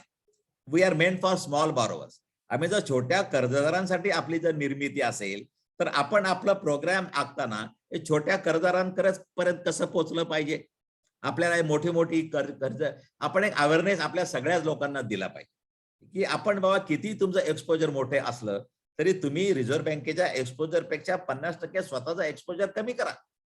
आज तुम्ही छोट्या कर्जदारांपर्यंत पोहोचा. आणि हा निर्णय एका बँकेने न घेता असोसिएशन लेवलचा सामूहिकपणे जर घेतला गेला सामूहिकपणे आणि याच्या जर योग्य ती प्रसिद्धी, आपण बऱ्याच वेळेला असं दिसतं की प्रसिद्धीमध्ये खूप कमी पडतो आणि आपल्याकडच्या चांगल्या गोष्टी आपण लोकांपर्यंत पोहोचवतच नाही. आज मी बघितलं की या मीडियामध्ये मी अनेक लोकांना विचारलं की मध्यंतरीच्या काळामध्ये 0% जाहिरातीबद्दल मी पोलीस केस केली आणि मी पोलीस केस निकाल माझ्या बाजूने कोर्टाने दिल्यानंतर मी 156(3) खाली केस केल्यानंतर मी एका वर्तमानपत्रात गेलो. त्यांना म्हटलं हे अशी केस आहे, तुम्ही छापा. वर्तमानपत्राने सांगितलं आम्ही जे आयसीआयसीआय बँकेला दुखवू शकत नाही, कारण का तुमच्या वर्षभराच्या जेवढ्या ऍडव्हर्टाईजची जी व्हॅल्यू आहे तेवढे आयसीआयसीआय बँकेच्या एका दिवसाच्या जाहिरातीची किंमत आहे. त्यामुळे आयसीआयसीआय आम्ही दुखवू शकत नाही, तुमची बातमी आम्ही छापणार नाही. आणि सत्य आहे, उद्या 0% जाहिरात देणं हा गुन्हा आहे. पूर्वी आयसीआयसीआय बँक 0% जाहिरात देऊन अनेक कामं करायची. ही जगलरी पण लोकांसमोर उघड करणं हे पण सहकार क्षेत्राचं काम आहे. आज तुम्हाला तुमची बलस्थानं सांगत असतानाच आपली बलस्थानं किती आहे. तुम्ही जर आपली बलस्थानं विचारात घ्यायला जाल तर आज कुठल्याही सामान्य माणसाला जो ऍक्सेस आहे, फायनान्सचा ऍक्सेस हा आपल्या थ्रू आहे. आपल्याला अनेक योजना आपल्यापर्यंत पोहोचत नाहीत, त्यामुळं आपण अनेक योजनांचा लाभ घेऊ शकत नाही. पण आज सगळं एकत्र आलो आपण आणि जर त्याच्याकरता काही चांगल्या योजना या तळागाळातल्या लोकांसाठी जर आपण आणल्या तर मला असं वाटतं या सहकार क्षेत्राचं नावलौकिक खूप मोठा होईल. ताबडतोब आपण सहकार क्षेत्राबद्दल कुठेही जर काही झालं तर आपण एकत्रितपणे ते पुढे आलं पाहिजे. आज अनेक बँकांवरती पेनल्टीचा घोषा सुरू आहे रिझर्व्ह बँकेचा आणि एका मोठ्या बँकेला पेनल्टी लागली. मोठ्या बँकेला पेनल्टी लागल्यावर मी स्टेटमेंट देणार होतो की जगात कुठली अशी बँक नाही की या आधारे म्हणजे तुम्ही केवायसी नॉर्म्स मध्ये विशिष्ट गोष्ट जर फोटो नीट घेतला नाही, पासपोर्ट साईज फोटो आहे का नाही, अशा छोट्या गोष्टीवर आणि केवायसी पूर्ण करणं विशिष्ट मर्यादेमध्ये 10 वर्षापूर्वीचा खातेदार त्याला शोधायचं आणि त्याचे सगळं रेकॉर्ड आणायचं, हे अनेक ठिकाणी कंप्लायन्स झालेलं नाही. भारतात कुठलीही अशी बँक नाही की जिने 100% केवायसीचा कंप्लायन्स केलाय. पण जर तुम्हाला एखाद्या सहकारी बँकेला दंड झाल्यानंतर त्या दंडाची बातमी जर वर्तमानपत्रामध्ये मोठी येत असेल तर आपण या लोकांना प्रसिद्धी माध्यमांना सांगितलं पाहिजे की असे अनेक लोक आहेत की जिथं नॅशनलाइज बँकांमध्ये तुम्ही फ्रॉड लोकांपुढे आणला पाहिजे. 72,000 कोटीचा फ्रॉड आहे, तुम्ही 70,000 कोटी रुपये कॅपिटलच्या माध्यमातून इन्फ्युज होतात. आज आमच्याकडे काही नसताना जर तुम्ही साधं एक 5,000 जर दंड लागला की आम्ही रिटर्न नीट फाईल केला नाही, हा दंड आहे, ही पेनल्टी आहे, ही प्रोसिजरल आहे. आम्ही एखादी गोष्ट नियमात न बसणारी आम्ही दाखल केली नाही वेळेच्या आतमध्ये म्हणून तो बंड आहे. याचा अर्थ त्या बँकेची आर्थिक फिनान्शियल स्टॅबिलिटी चुकीची आहे किंवा वेल मॅनेज अँड फिनान्शियल साऊंड बँकेच्या डेफिनेशनमध्ये बसत नाही असा अर्थ नाही. याच्याकरता आपण एकत्रितपणे असोसिएशनच्या माध्यमाला हे पुण्यातल्या सगळ्या वर्तमानपत्रांनी जे काय बँकिंगच्या बीटवर आहेत त्या सगळ्या वर्तमानपत्राच्या बातमीदारांचं सेमिनार घेतलं पाहिजे. त्या बातमीदारांना how to read balance sheet पासून बॅलन्स शीट कसं वाचावं किंवा बातमी कशी असावी किंवा बँका नेमका चालतात कशा, या सगळं त्यांना एक बातमीदारांना समजून सांगावं. या शेवट काय आपलं जे काय म्हणणं आहे ते बातमीच्या रूपाने बातमीदार जनतेपुढे आणत असतात. या सगळ्या बातमीदारांना असोसिएशननी आपण एकत्रितपणे पुढाकार घेऊन स्पॉन्सरशिप कुठल्याही बँका देतील तुम्हाला, त्यांचा लंच खर्च असू दे, सभागृह असू दे किंवा आपल्या सभागृहामध्ये ट्रेनिंग घेता येईल, अशा प्रकारे जर आपण या प्रसिद्धी माध्यमांना पण आपण जर वेळोवेळी जर भेटलो. आज बऱ्याच वेळेला असं होतं, मी रिझर्व्ह बँकेच्या गव्हर्नरशी बोलत असताना या सगळ्या गोष्टी सांगितल्या, अर्बन कोऑपरेटिव्ह बँका काय काय करतात. गव्हर्नरनी सांगितलं आम्हाला माहित नाही, we didn't know it, knew it. मग म्हणलं का नाही, तर ते इंग्लिश वर्तमानपत्र वाचतात आणि आपण जे जे काय करतो ते इंग्लिश वर्तमानपत्र येत नाही. कारण का we were not welcome by the English media, आणि इंग्लिश मीडियाला आपण पण वेलकम करत नाही आणि ते पण आपल्याला वेलकम नाही करत. आपण मात्र आपल्या लोकल मीडिया, लोकल वर्तमानपत्रामध्ये आपली बातमी आली की तेवढे वाचून खुश होतो. तर याच्याकरता इंग्लिश मीडियाची संपर्क वाढवण्यासाठी काही असोसिएशन लेवलला काय प्रयत्न करता येईल का? 100% करता येईल. टाइम्स ऑफ इंडिया आहे, इकॉनॉमिक टाइम्स आहे, या सगळ्या लोकांना एकत्र एक खास निमंत्रण देऊन आम्ही सहकार बघा, आमच्या त्या पुण्याचं नेमकं काय आहे, पुणे मॉडेल म्हणून आपण डेव्हलप करूया. एकदा का पुणे मॉडेल म्हणून डेव्हलप झालं की ते महाराष्ट्रात सगळीकडे जाईल. पण आज पुण्यातनं जर सुरुवात झाली की आपल्याला कुठेही इंग्लिश मीडियाच्या सगळ्या लोकांना एकदा भेटूया, त्यांच्या मनातल्या सगळ्या सहकारी बँकिंग क्षेत्राबद्दल त्यांच्या मनामध्ये जे जे काही चुकीचे विचार असतील किंवा ऐकीव बातम्यावर ते आधारलेले असतील, तर सगळे विचार आपण काढून टाकायला प्रयत्न करूया आणि ते लोक सपोर्टिंग आहेत. मी स्वतः इथं बघितलं, मुंबईमध्ये मी आज बसतो आणि मुंबईमध्ये असल्यानंतर मी इंग्लिश मीडियाशी माझा जास्त कॉन्टॅक्ट असतो आता, आणि मी इंग्लिश मीडियाला सांगितलं त्यांच्या मनामध्ये अनेक पूर्वग्रह दूषित सहकारी बँका चालतात कशा. मी त्यांना एखादा फायनान्शियल पॅरामीटर सांगितल्यानंतर सहकारी बँकांचं व्यवस्थापन हे कमर्शियल बँकांपेक्षा आज स्ट्रॉंग आहे. आज आपलं तुम्ही एनपीए कुठल्याही पॅरामीटरवर बघायला जा, हे ज्यावेळी आपण त्यांना सांगतो त्यावेळेला मात्र त्या इंग्लिश मीडियाला थोडंसं बातम्या त्यामध्ये येतात आणि ही मोठी लोक जी काही इंग्लिश मीडिया वाचत असतात त्यांच्यापर्यंत आपण केलेलं काम हे पोहोचत असतं असं मला वाटतं.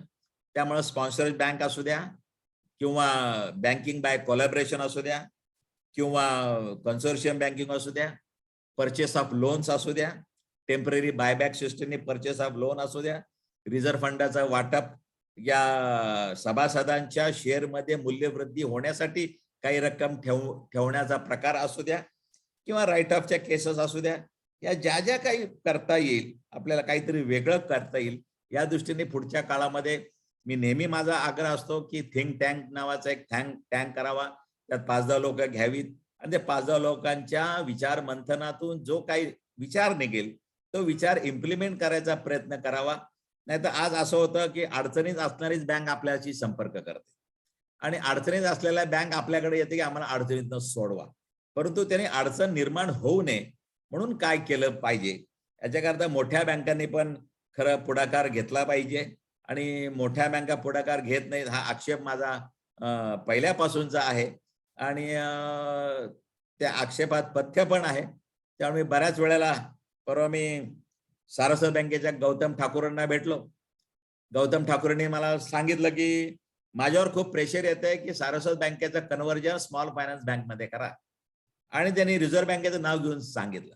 मी एका मोठ्या नेत्यांसमोर त्यांना उभं केलं, म्हटलं नाव सांगा यांना, आणि त्याने सांगितलं मला त्यांच्या बँकेत एक विठ्ठल आहे, त्या विठ्ठलाची मी त्यांना शपथ घातली, म्हणलं आयुष्यभर तुम्हाला कोऑपरेटिव्ह सहकार क्षेत्रातच राहावं लागेल, कारण का सहकार क्षेत्रातनं तुमची निर्मिती झाली आली. आणि त्यांनी विठ्ठलाची शपथ घेऊन मला शब्द दिला की अनास्कर मी जो कधीही सारस्वत बँक की कमर्शियल बँकमध्ये आम्ही स्मॉल फायनान्स बँकमध्ये कन्वर्ट होणार नाही, परंतु भविष्यकाळ असा आहे की रिझर्व्ह बँकेचे लोक काही करू शकतात, कुठल्याही माध्यमातून तुम्हाला कॉर्नरिंग करू शकतात, प्रेशर करू शकतात. आज साधी गोष्ट आहे साहेब, आज मी रिझर्व्ह बँकेच्या 25 तारखेला मी नीरज निगमची अपॉइंटमेंट घेतलेली आहे. गेली 3 महिने फेडरेशन अपॉइंटमेंट मागते. रिझर्व्ह बँकेने काही लहान बँकांना एक अट घातलेली आहे की तुमच्या डिपॉझिटवरचे रेट्स हे स्टेट बँकेपेक्षा जास्त असता कामा नये. आता अशी अट घालणं याचाच अर्थ असा ती बँक संपवणं. कारण का स्टेट बँकेसारखे जर मी रेट ठेवले तर तो कुठलाही डिपॉझिटर स्टेट बँकेत पैसे ठेवेल का माझ्या बँकेत ठेवेल. आणि मी त्या रिझर्व्ह बँकेला म्हणतो ही गाईडलाईन असू शकते, डायरेक्टिव्ह कसं काय असू शकतं. तुम्ही मला इंटरेस्ट रेट ठरवायची मुभा दिली आहे, मला तुम्ही अधिकार दिलेले आहेत, तुम्ही गाईडलाईन ठेवा की शक्यतो तुमचे इंटरेस्ट रेट कमी करा, इट इज ऍडवायजेबल, का तर तुमची बँक अडचणीत येईल. पण तुम्ही डायरेक्टिव्ह कसं काय घालू शकता की तुमचे इंटरेस्ट रेट हे स्टेट बँकेच्या बरोबरीने ठेवा. अशा अनेक बँकांना डायरेक्टिव्ह आहेत. आज गड इंग्लज बँक आहे, त्याला हे डायरेक्टिव्ह आलेले आहेत. अनेक बँकांना डायरेक्टिव्ह आल्यामुळे त्या बँका अडचणीत आल्यात. गडलिंग बँकेचे 2 दिवसात 19 कोटी रुपये गेले. आज याच्या विरुद्ध आपण फेडरेशन असेल, असोसिएशन असेल, कुठंतरी हा विषय इंग्लिश मीडियाच्या पर्यंत सगळ्या लोकांपर्यंत पोहोचला पाहिजे. रिझर्व्ह बँकेला सामूहिकपणे आपल्याला भांडलं पाहिजे. हे एका माणसाचं काम नाही. आम्ही भांडलं असताना त्याने सांगितलं की बॉस इज ऑलवेज राईट, या पद्धतीने reserve bank is always right असं जर म्हणून गेला तर ते चालणार नाही. याच्याकरता पुढाकार, माझं नेहमी अपेक्षा अशी असते की पुण्यानेच पुढाकार घेतला पाहिजे. आम्ही दुसऱ्यांनी करावं असं मी म्हणण्यापेक्षा मीच सुरू करावं आणि पुण्याने पुढाकार घेतला तर ते होऊ शकतं. होऊ शकत नाही असं काही नाही. रिझर्व्ह बँकेच्या एका मीटिंगमध्ये डेप्युटी गव्हर्नर गांधींसमोर मी गुजरातची एक केस मांडली होती. मी त्यांना सांगितलं तुमच्या इन्स्पेक्शननी त्या बँकेचं एनपीए केलंय 49% आणि त्या बँकेचा जो स्टॅच्युटरी ऑडिटर आहे, चार्टर्ड अकाउंटंट आहे, त्यांनी एनपीए केलं 2%. तर एक चार्टर्ड अकाउंटंट आहे, 20 वर्ष स्टँडिंग प्रॅक्टिस मधला आहे, डिग्री होल्डर आहे, सेपरेट ऍक्ट आहे, तो सांगतो एनपीए 2% आणि तुमचा इन्स्पेक्शन अथॉरिटी सांगतो 49% आणि तो इन्स्पेक्शन अथॉरिटी बीई सिव्हिल होता. तर तुमचा बीई सिव्हिल झालेला मनुष्य अकाउंटिंग मध्ये सांगतो हे, तर याच्याकरता कुठेतरी एक थर्ड पार्टी, एक कुठेतरी अपेलेट अथॉरिटी ठेवली पाहिजे, जिथं माझा सीएस सांगेल असं माझं म्हणणं आहे, तुमचा इन्स्पेक्शन अथॉरिटी सांगेल आणि त्या अपेलेट अथॉरिटीने कुठेतरी निर्णय दिला पाहिजे. पण आज रिझर्व्ह बँक आजही अपेलेट अथॉरिटी करायला तयार नाही. त्यामुळे बॉस इज ऑलवेज राईट असं म्हणण्यापेक्षा तुम्ही हुकुमशाही पद्धतीनं आमचं म्हणणं जर मांडायला देणारच नसाल आणि इन्स्पेक्शन अथॉरिटी जो काही अकाउंट मधला एक्सपर्ट नाही तो म्हणत असेल की तुमचं एनपीएम 20% करून दाखवतो, हे जादू करून दाखवल्यासारखं, तर या भीतीच्या ओझ्याखाली आपल्याला किती दिवस राहायचंय. आपल्याला कुठंतरी जे काही चुकीचं आहे त्याचे उठाव करणं हा एक भाग झाला आणि रिझर्व्ह बँकेचे निकष पालन करण्याकरता आपल्याला नाविन्यपूर्ण काही आपल्या अकाउंटिंग सिस्टीम मध्ये काय बदल करता येईल का, हा एक दुसरा भाग झाला. या दोन्ही पद्धतीनं आपण जर केलं तर समृद्धी म्हणजे माझ्या मते सभासदाची पण समृद्धी आपण जर बघितलं आणि हा मुद्दा सगळ्यांनी विचार करावा असं मला मनापासून वाटतं की आपल्या नफ्यातल्या काही हिश्श्यातून सभासदाच्या शेअर्स मध्ये जर मूल्यवृद्धी आपण करत गेलो आणि ते मूल्यवृद्धी झालेल्या अमाऊंटवर जर त्याला लाभांश मिळत गेला आणि ती अमाऊंट आपल्याकडेच राहील, कॅपिटल मध्येच राहील, ती वापरायला आपल्यालाच मिळेल, पण सभासदाला एक समाधान वाटेल की माझा 100 रुपयाचा शेअर आज 110 रुपयाचा झाला, उद्या 120 रुपयाचा, उद्या 100 रुपयाचा, आणि ज्यावेळी त्याला हस्तांतर करायचं असेल तर त्या मूल्यवृद्धी सकट तो 100 रुपये शेअर 1000 रुपयाने पण तो ट्रान्सफर करू शकतो. अशा प्रकारे प्रोफेशनलिझम म्हणा किंवा व्यापारी बँकांच्या मधला काही तत्व सहकाराच्या तत्वामध्ये बसून जर आपल्याला स्वीकारता आली तर भविष्य काळामध्ये सहकाराबद्दल एक चांगलं चित्र उभं राहील असं मला वाटतं. आज बरोबर 5 वाजता आपण हे सुरू केलं होतं, 5 ते 6 माझी वेळ होती. त्यामुळं मी आज मुंबईमध्ये आहे. तुम्हाला मी माझ्या मुंबईच्या एमएससी बँकेच्या ऑफिसमध्ये दिसतोय, त्यामुळे बाजू जर काय दिसत असेल तर ते एमएससी बँकेच्या ऑफिस मधलं सगळं आहे हे समजावं. आणि आज मला जे काही बोलायची संधी दिली आणि मी परत मनापासून मी पुणे जिल्हा सहकारी बँक असोसिएशनच्या मी एक संचालक जरी असलो तरी मी एक मोहिते साहेबांचं कौतुक करतो. आणि कारण का आम्ही 2 दिवस आम्ही उशिरा सुरू केलं, पण मोहिते साहेब म्हणले की आपण सुरू करूया. उशीर झाला आपल्याला मान्य आहे, पुढच्या वर्षी आपण 1 महिना आधी सुरू करू. पण आम्ही दोघं ज्यावेळी बसलो होतो ते पटापटा जेरे साहेबांचं एक अभिनंदन, कारण का जेरे साहेबांनी अत्यंत जलद प्रकारे जे काय बँकांना पोहोचवायचं, स्लोगन पोहोचवणं असू दे, काही असू दे. त्यामुळे आज सहकार क्षेत्रामध्ये पुण्यापुरतं बोलायचं जरी झालं तरी वेगळ्या प्रकारचं एक ऍटमॉस्फिअर, वातावरण आज आपल्या इथं तयार झालेलं आहे. मी मोहिते साहेबांना अजून एक धाडसाची सूचना केली की या सगळ्या बँकांच्या संचालकांना एकत्रितपणे बालगंधर्वमध्ये एक नाटकाचा शो ठेवायचा का. माझे सगळे संचालक एक संध्याकाळी, मी नाटक पण निवडलं होतं प्रशांत दामलेचं, की एका लग्नाची तिसरी गोष्ट काय, म्हणजे सगळे संचालक येऊ आणि सगळ्या संचालकांनी बालगंधर्व मध्ये 1000 कॅपॅसिटी आहे, 50% अलाउड आहे, तर 500 लोक आपली होत आहेत. अशा प्रकारचे माझ्या संचालकाचं एकत्रीकरण हे करणं सध्या खूप गरजेचं आहे.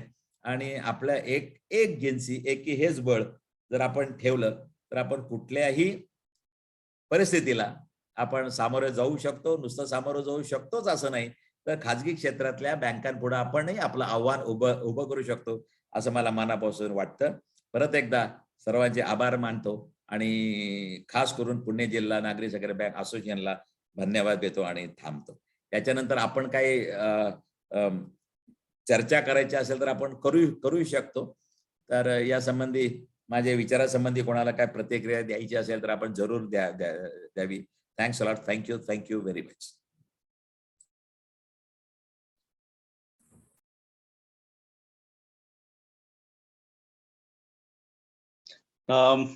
कोणाचे काही प्रश्न आहेत?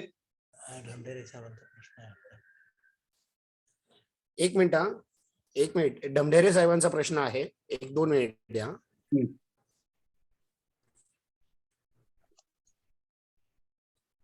ढमढेरे साहेब, तुम्ही अनम्यूट करा स्वतःला. हा, नमस्ते सर. आवाज येतोय का? हा बापू बोला. प्रथमतः पुणे जिल्हा नागरी सहकारी बँक असोसिएशनचं मी या ठिकाणी सहर्ष स्वागत करतो. अतिशय चांगल्या पद्धतीचा विषय निवडून आज या ठिकाणी महाराष्ट्र राज्य सहकार परिषदेचे अध्यक्ष आणि राज्य सहकारी बँकेचे चेअरमन आणि आमचे सर्वांचे मार्गदर्शक आदरणीय अनस साहेबांनी जो विषय मांडला त्या विषयाशी मी सहमत होऊन माझी एक विनंती आहे सर, की आपण जे सांगितले की सर्व संचालकांना एकत्र बोलवून त्या ठिकाणी समुपदेशन म्हणण्यापेक्षा मार्गदर्शन, सहकाराकडनं समृद्धीकडे वाटचाल करत असताना आजची जी बँकिंग प्रायव्हेट सेक्टर किंवा इतर सेक्टरमध्ये आरबीआयच्या माध्यमातून ज्या रूल्स अँड रेग्युलेशन्स किंवा नॉर्म्स कंप्लायन्स जर कंप्लीट झाला नाही तर ज्या दंड होतात त्याच्या संदर्भात सर एक मार्गदर्शनपर शिबिर आपण सर्व संचालक मंडळांचं आयोजित करावं, अशा पद्धतीची विनंती मी मोहिते सरांच्या माध्यमातून आपल्याला करू इच्छितो.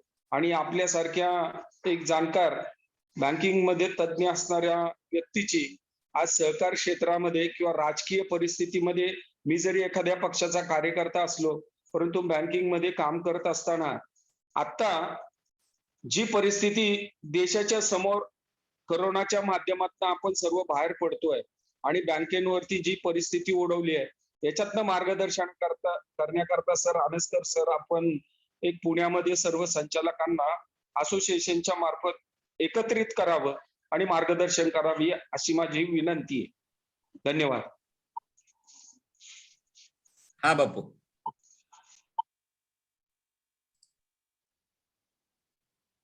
मोहिते साहेब याचा निश्चितच विचार करतील. अजून कोणाला प्रश्न विचारायचा आहे? रणदिवे साहेब साहेबांना बोलायचं. रणदिवे साहेब बोलतील. अनस्कर साहेब दिसत नाही बरं का? अनस्कर साहेब सर तर पहिली तुमची जी कन्सेप्ट आहे कॅपिटलायझेशन ऑफ रिझर्व्ह, म्हणजे रिझर्व्ह मधनं हो कॅपिटलायझेशन करावं, अत्यंत सुंदर आहे. कारण कंपनीज ऍक्ट मध्ये ही प्रोव्हिजन आहे, issue of bonus shares out of reserve. Right. तर ऍक्च्युअल शेअर होल्डरला त्याच्या शेअरची रिअल व्हॅल्यू कळेल आणि आपण जसं म्हणलं तसं बॅलन्स शीट मध्ये बदल होणार नाही, फंड्स मध्ये होणार नाही, कुठंच नाही, पण शेअर होल्डरची जी व्हॅल्यू वाढणार आहे ती खूप महत्वाची आहे. ही खूप सुंदर सजेशन आहे. सेकंडली आपण म्हटलं की रिझर्व्ह फंडातून BDDR ला परमिशन मागावी, ही कल्पना सुद्धा सुंदर आहे. कारण की समटाइम्स प्रॉफिट इनसफिशियंट असेल तर सगळी प्रोव्हिजन करता येत नाही.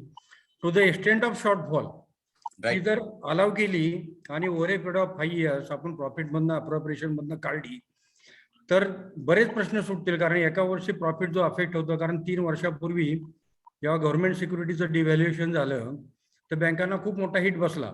म्हणजे रिझर्व्ह फंड खूप आहेत पण त्याच्याशी ऍडजस्टमेंट करता येणार आणि प्रॉफिटला डेबिट टाकल्यामुळं खूप बँका लॉसेसमध्ये गेल्या किंवा ती परिस्थिती खूप वाईट झाली. तर ही कन्सेप्ट जर काय कायद्यात थोडासा बदल केला तर ही पण सुंदर कन्सेप्ट आहे. Issue number 3, management of weak banks. आता रिझर्व्ह बँक किंवा येऊन सहकार आयुक्त वीक बँकेवर बोर्ड ऑफ मॅनेजमेंट अपॉइंट करतात. त्याच्यामध्ये सगळेच लोक एक्सपर्ट नसतात. काय रेव्हेन्यू मधनं येतात, काय कुठून येतात की ज्यांना बँकेचा काहीच अनुभव नाहीये.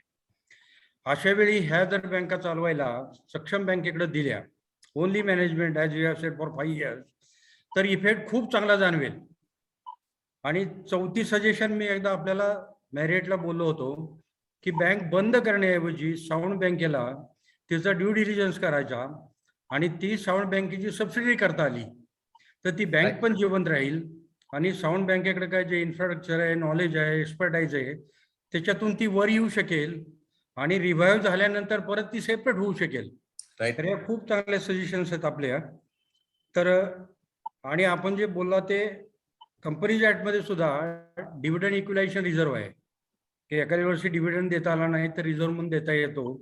हीच कन्सेप्ट BDRला लावता आली. एखाद्या वर्षी प्रोव्हिजन कमी आहे पण we can carve out from reserve आणि नंतर रिकूप करू. तर ह्या 4-5 सजेशन जरी आपण ज्या काय सुचवल्या त्या जरी सक्सेसफुल होऊ शकल्या तरी पण आपल्याला खूप फरक पडणार आहे. तर त्या दृष्टीने आपण प्रयत्न करायलाच. आपण खूप सुंदर सजेशन केल्या. So thank you. आणि मी माझं इथं 2 शब्द संपवतो. Thank you boss. Thank you sir. Thanks lot. Prakash Patil सरांना काही बोलायचं आहे कारण का रणदिवे साहेबांच्या comments always matters for me. Always is matter for me. कारण खूप महत्वाच्या असतात त्या. प्रकाश पाटील सरांना काही बोलायचं आहे? बोला. नमस्ते सर. आत्ताच सरांनी पण मुद्दा मांडला तो की वीक बँक्सची मॅनेजमेंट. मला असं वैयक्तिक वाटतं की वीक बँकची मॅनेजमेंट म्हणजे आपल्यामध्ये आता वीक बँक्सच्या काही एका वेळी होत नाहीत तर त्याची सुरुवातीला सुद्धा आपल्याला थोडी कल्पना येते.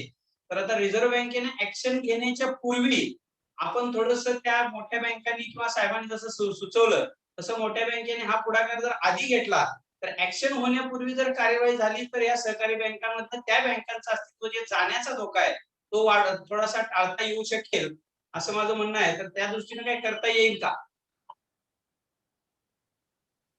निश्चित विचार करता येईल त्याला. मोठ्या बँका पुढे आल्या तर निश्चितच या संबंधात विचार करता येईल. आपणच मोठ्या बँकांना एकत्र करूया. काही मोठ्या बँका चांगल्या चाललेल्या वेल मॅनेज अँड फायनान्शियल साऊंड असलेल्या बँका या सगळ्या लोकांना आपण एकत्रित करूया आणि त्यांच्या माध्यमातून आपणच वाटून घेऊया की या बँकांचं पालकत्व त्यांचं एक रिझर्व्ह बँक किंवा सहकार खाते यांच्यापेक्षा या बँकांचं रेग्युलेशन करावं. सुपरविजन म्हणतो मी त्याला. रेग्युलेशन पेक्षा सुपरविजन करावं आणि सुपरविजन यांच्या सल्ले द्यावेत आणि थोड्या खरंच चांगल्या सल्ल्यांमुळं हे बँका वर येऊ शकतात. इव्हन तर मी तर म्हणतो खरंच कॉर्पोरेशन अमंग्स कॉर्पोरेटिव्ह असेल ना, आपल्याकडच्या काही चांगल्या कर्ज प्रकरणामध्ये या बँकांना कन्सोर्शियम पार्टनर म्हणून घ्यावं आणि त्यांना एक इन्कम म्हणजे अश्युअर्ड इन्कम त्या चांगल्या कर्ज प्रकरणामध्ये. म्हणजे मी आता अशी स्कीम केलेली आहे की राज्य बँकेकडे माझी स्कीम आहे की मी अर्बन बँकांमध्ये कन्सोर्शियम मध्ये 4 टाइम्स कॉन्ट्रीब्युट करतो आता. म्हणजे उलट माझ्याकडे एखादा चांगला प्रपोजल असेल, मी 50 कोटीचं लोन दिलंय तर मी त्या वीक बँकेला त्याचा 2 कोटी रुपयाचा शेअर त्यामध्ये घ्यावा. त्याला अश्युअर्ड NPA जाणार नाही आणि त्याला त्याचं व्याज मिळेल आणि अशा चांगल्या कर्ज प्रकरणामध्ये त्याला कन्सोर्शियम घेतल्यामुळं 1-2 वर्षामध्ये ती बँक सक्षम होईल. 100% सक्षम होईल. कारण का आज ती वाईट अवस्थेत का आहे? तिने वाटलेली कर्ज NPA झाली, बुडीत झालेली आणि नवीन कर्ज वाटवायला त्यांना भीती वाटते. चांगले कर्जदार त्यांना मिळत नाही का तर त्यांचं एक्सपोजर मोठं नाहीये. त्यामुळे आपल्याकडे जे चांगले कर्जदार आहेत त्यांच्यामधला काही 10% एक्सपोजर या लहान बँकांचा आपण जर शेअर घेतले तर त्यांचं लोनिंग चांगलं होईल.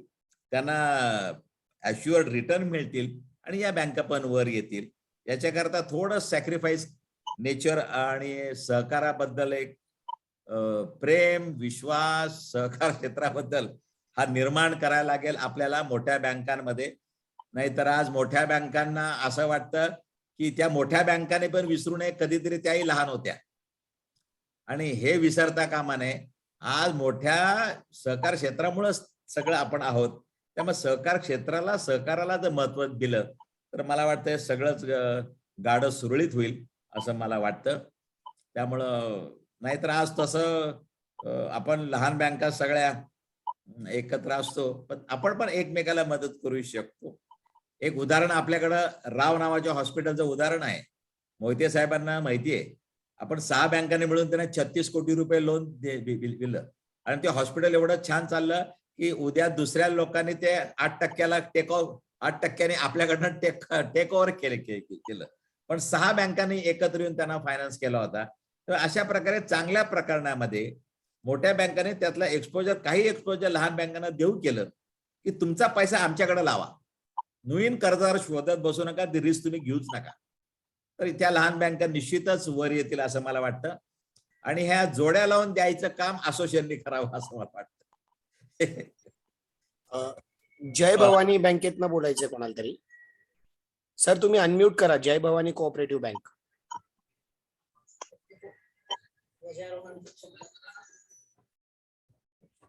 जय भवानी कोऑपरेटिव्ह बँक सर तुम्ही अनम्यूट करा.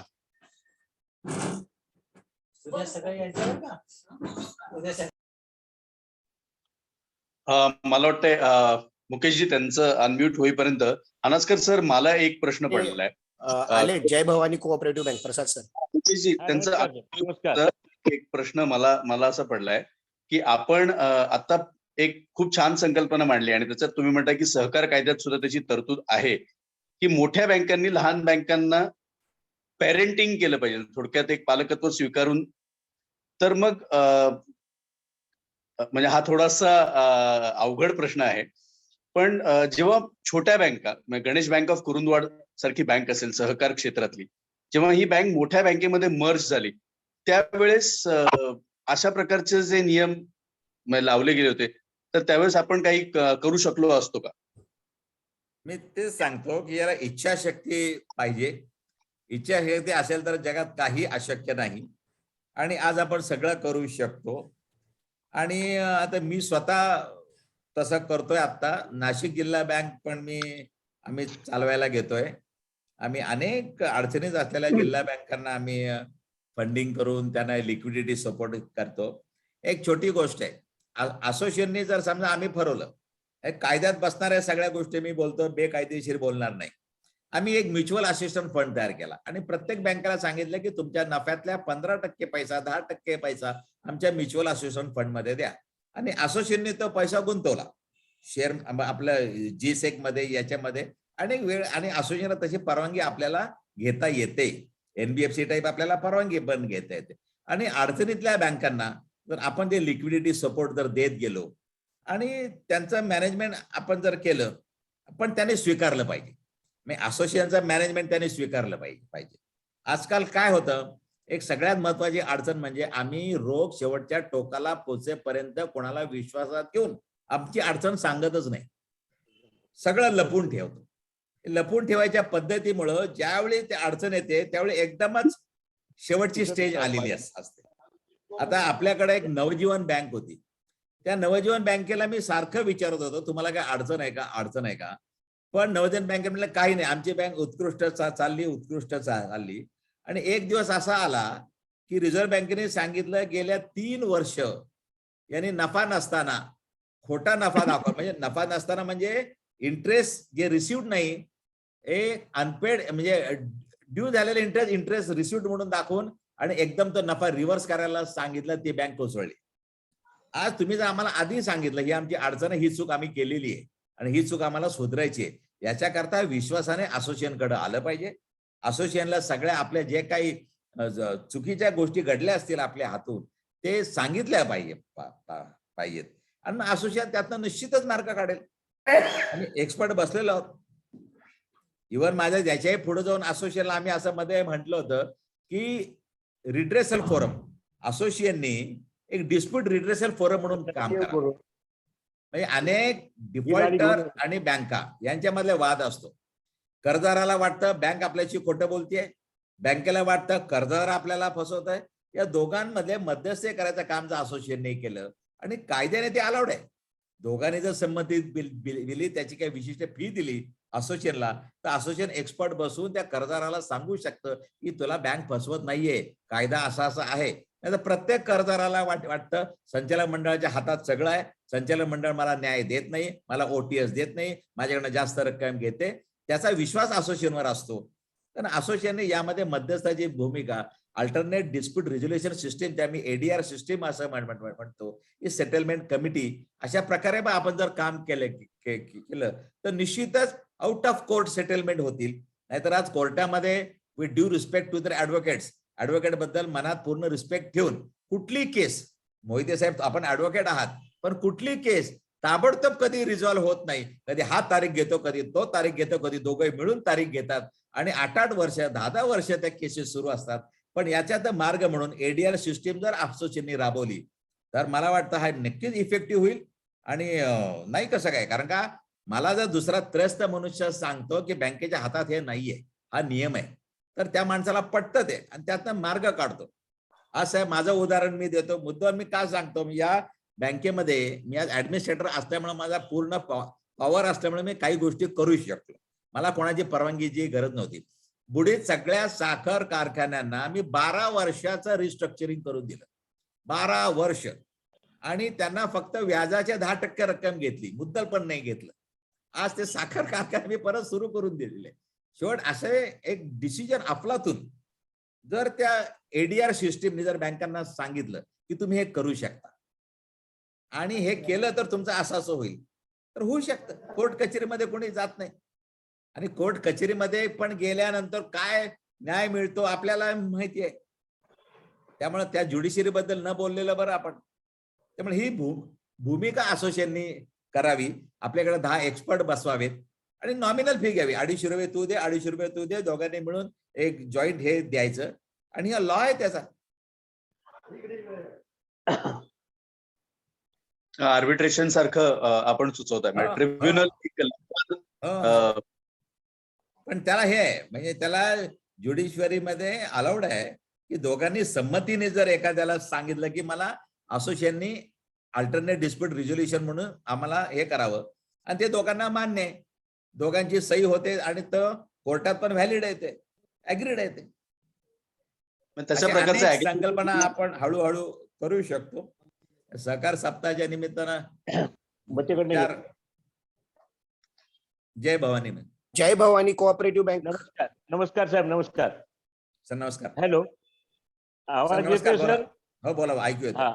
आपलं आजचं जे सगळं आपण जे बोललात तर ते त्यातल्या अनेक गोष्टी आमच्या बँकेला लागू आहेत. आम्हाला एसबीआयने आरबीआयने बंधन टाकले की एसबीआयच्या व्याजापेक्षा बाकी व्याज घ्यायचं नाही. दुसरी गोष्ट आमच्यावर सॅपचे आकार हे झालेली आहे. सॅपच्या ह्याच्यामध्ये आम्ही आहोत आणि आपण पहिल्या दिवसापासून जे आपण ऐकतोय त्या सर्व वक्त्यांची मला पुन्हा सगळ्या रेकॉर्डिंग मला मिळतील का असं मोहिते साहेबांना मी विचारू इच्छितो. कारण काय होतं, काही लोक आमचे सगळे रोजच्या रोज अटेंड करत होते, पण काही लोकांना हे ऐकता आलं नाही कामाच्या व्यापामुळे. तर ते पहिल्या दिवसापासून तेवढे किराड साहेब तुम्हाला इंटरप्ट करतो. हो, या सगळ्याच्या आपण युट्यूबवर सगळे लेक्चर्स टाकणार आहोत. सुरुवातीचे 2 लेक्चर आपण टाकलेले आहेत, याचं रेकॉर्डिंगही आपण केलेलं आहे. ज्यांना जे पाहिजे असेल ते आपण असोसिएशन मार्फत देणार आहोत. साहेब, मी आपला आणि आपल्या अनस्कर साहेबांचा फार फार आभारी आहे. आपण खरोखर जनजागृती करताय. धन्यवाद. Okay sir, thank you. Prakash Patil सरांना बोलायचं आहे. प्रकाश पाटील सर, तुम्ही अनम्यूट करा.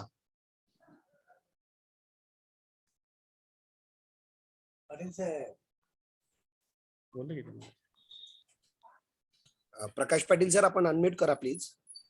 मगाशी बोलले ते. हा त्यांचा परत बोलायचं.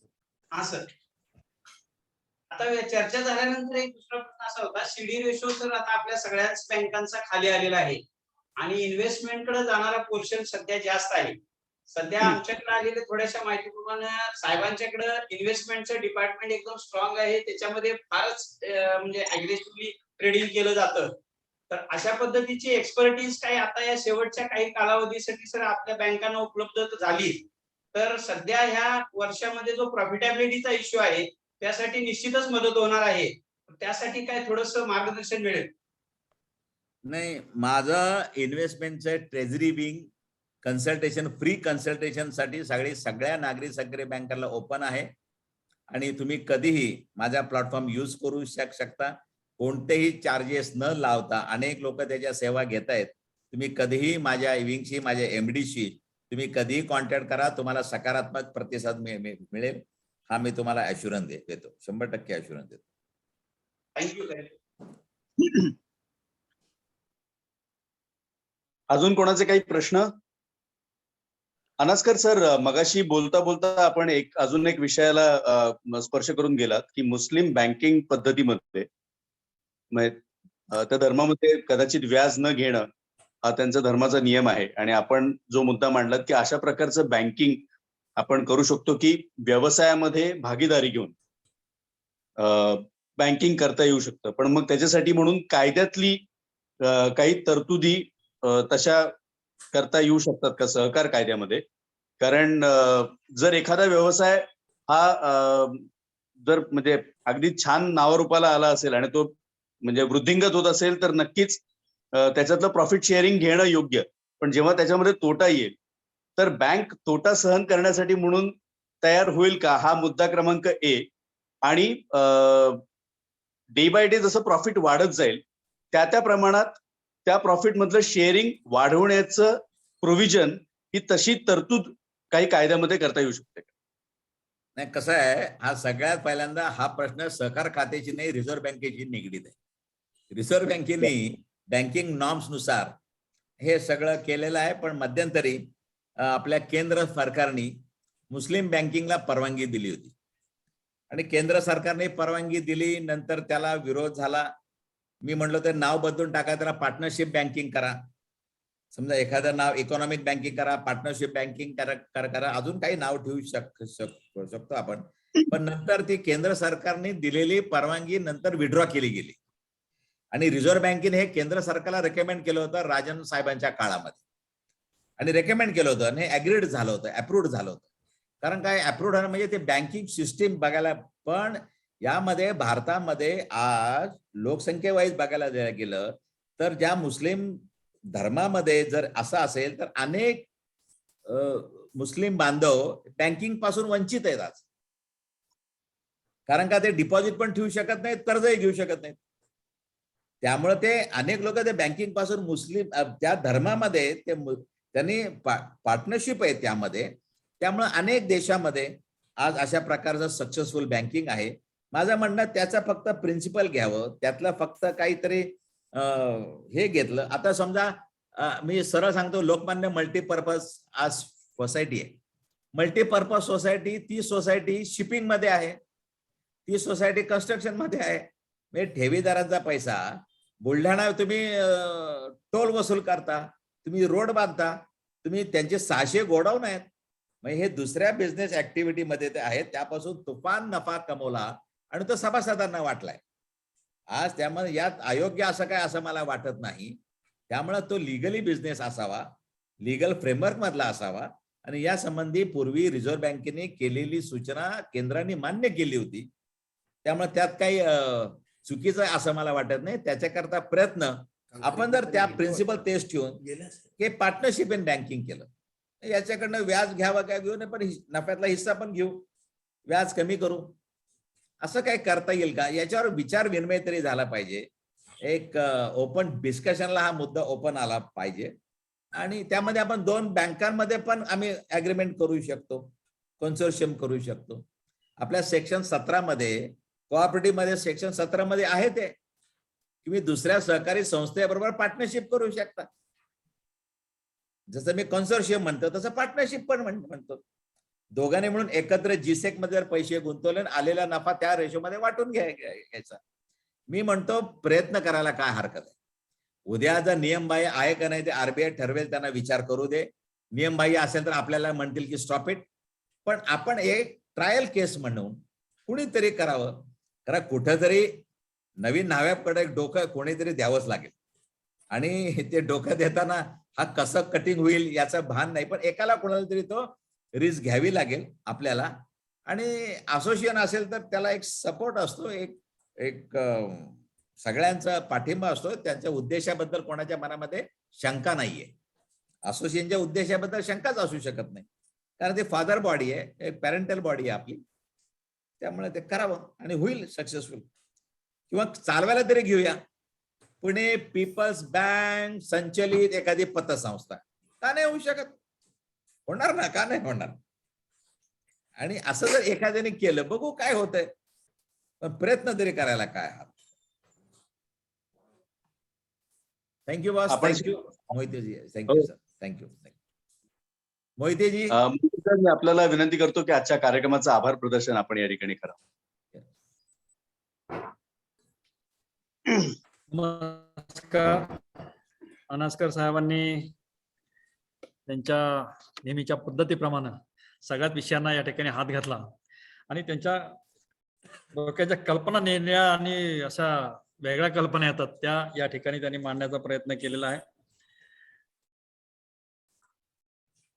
सर्व या सहकार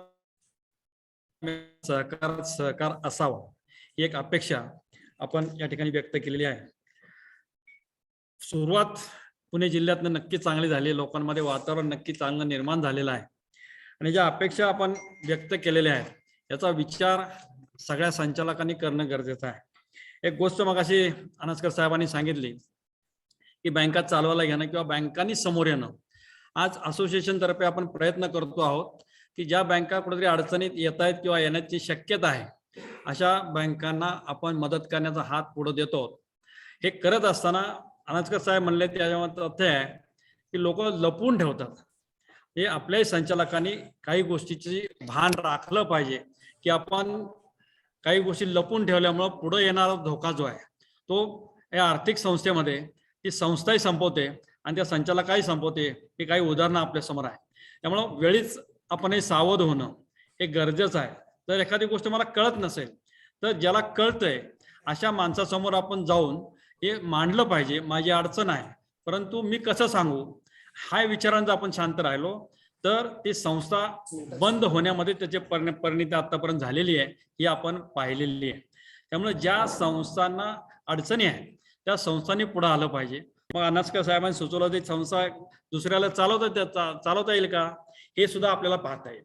परंतु यासाठी आपण सगळ्यांनी याच्यामध्ये सगळे स्वतःचे युगो बाजूला ठेवून मी एक सहकारातला आहे आणि सहकार मला जगवायचा, माझी संस्था सहकारामध्ये आहे आणि ती संस्था सहकारांना बाहेर जाऊ नये ही जी भूमिका असोसिएशनची आहे त्याला आपण कुठेतरी पाठबळ दिलं पाहिजे आणि मग असोसिएशन आपल्याबरोबर निश्चितपणे राहील.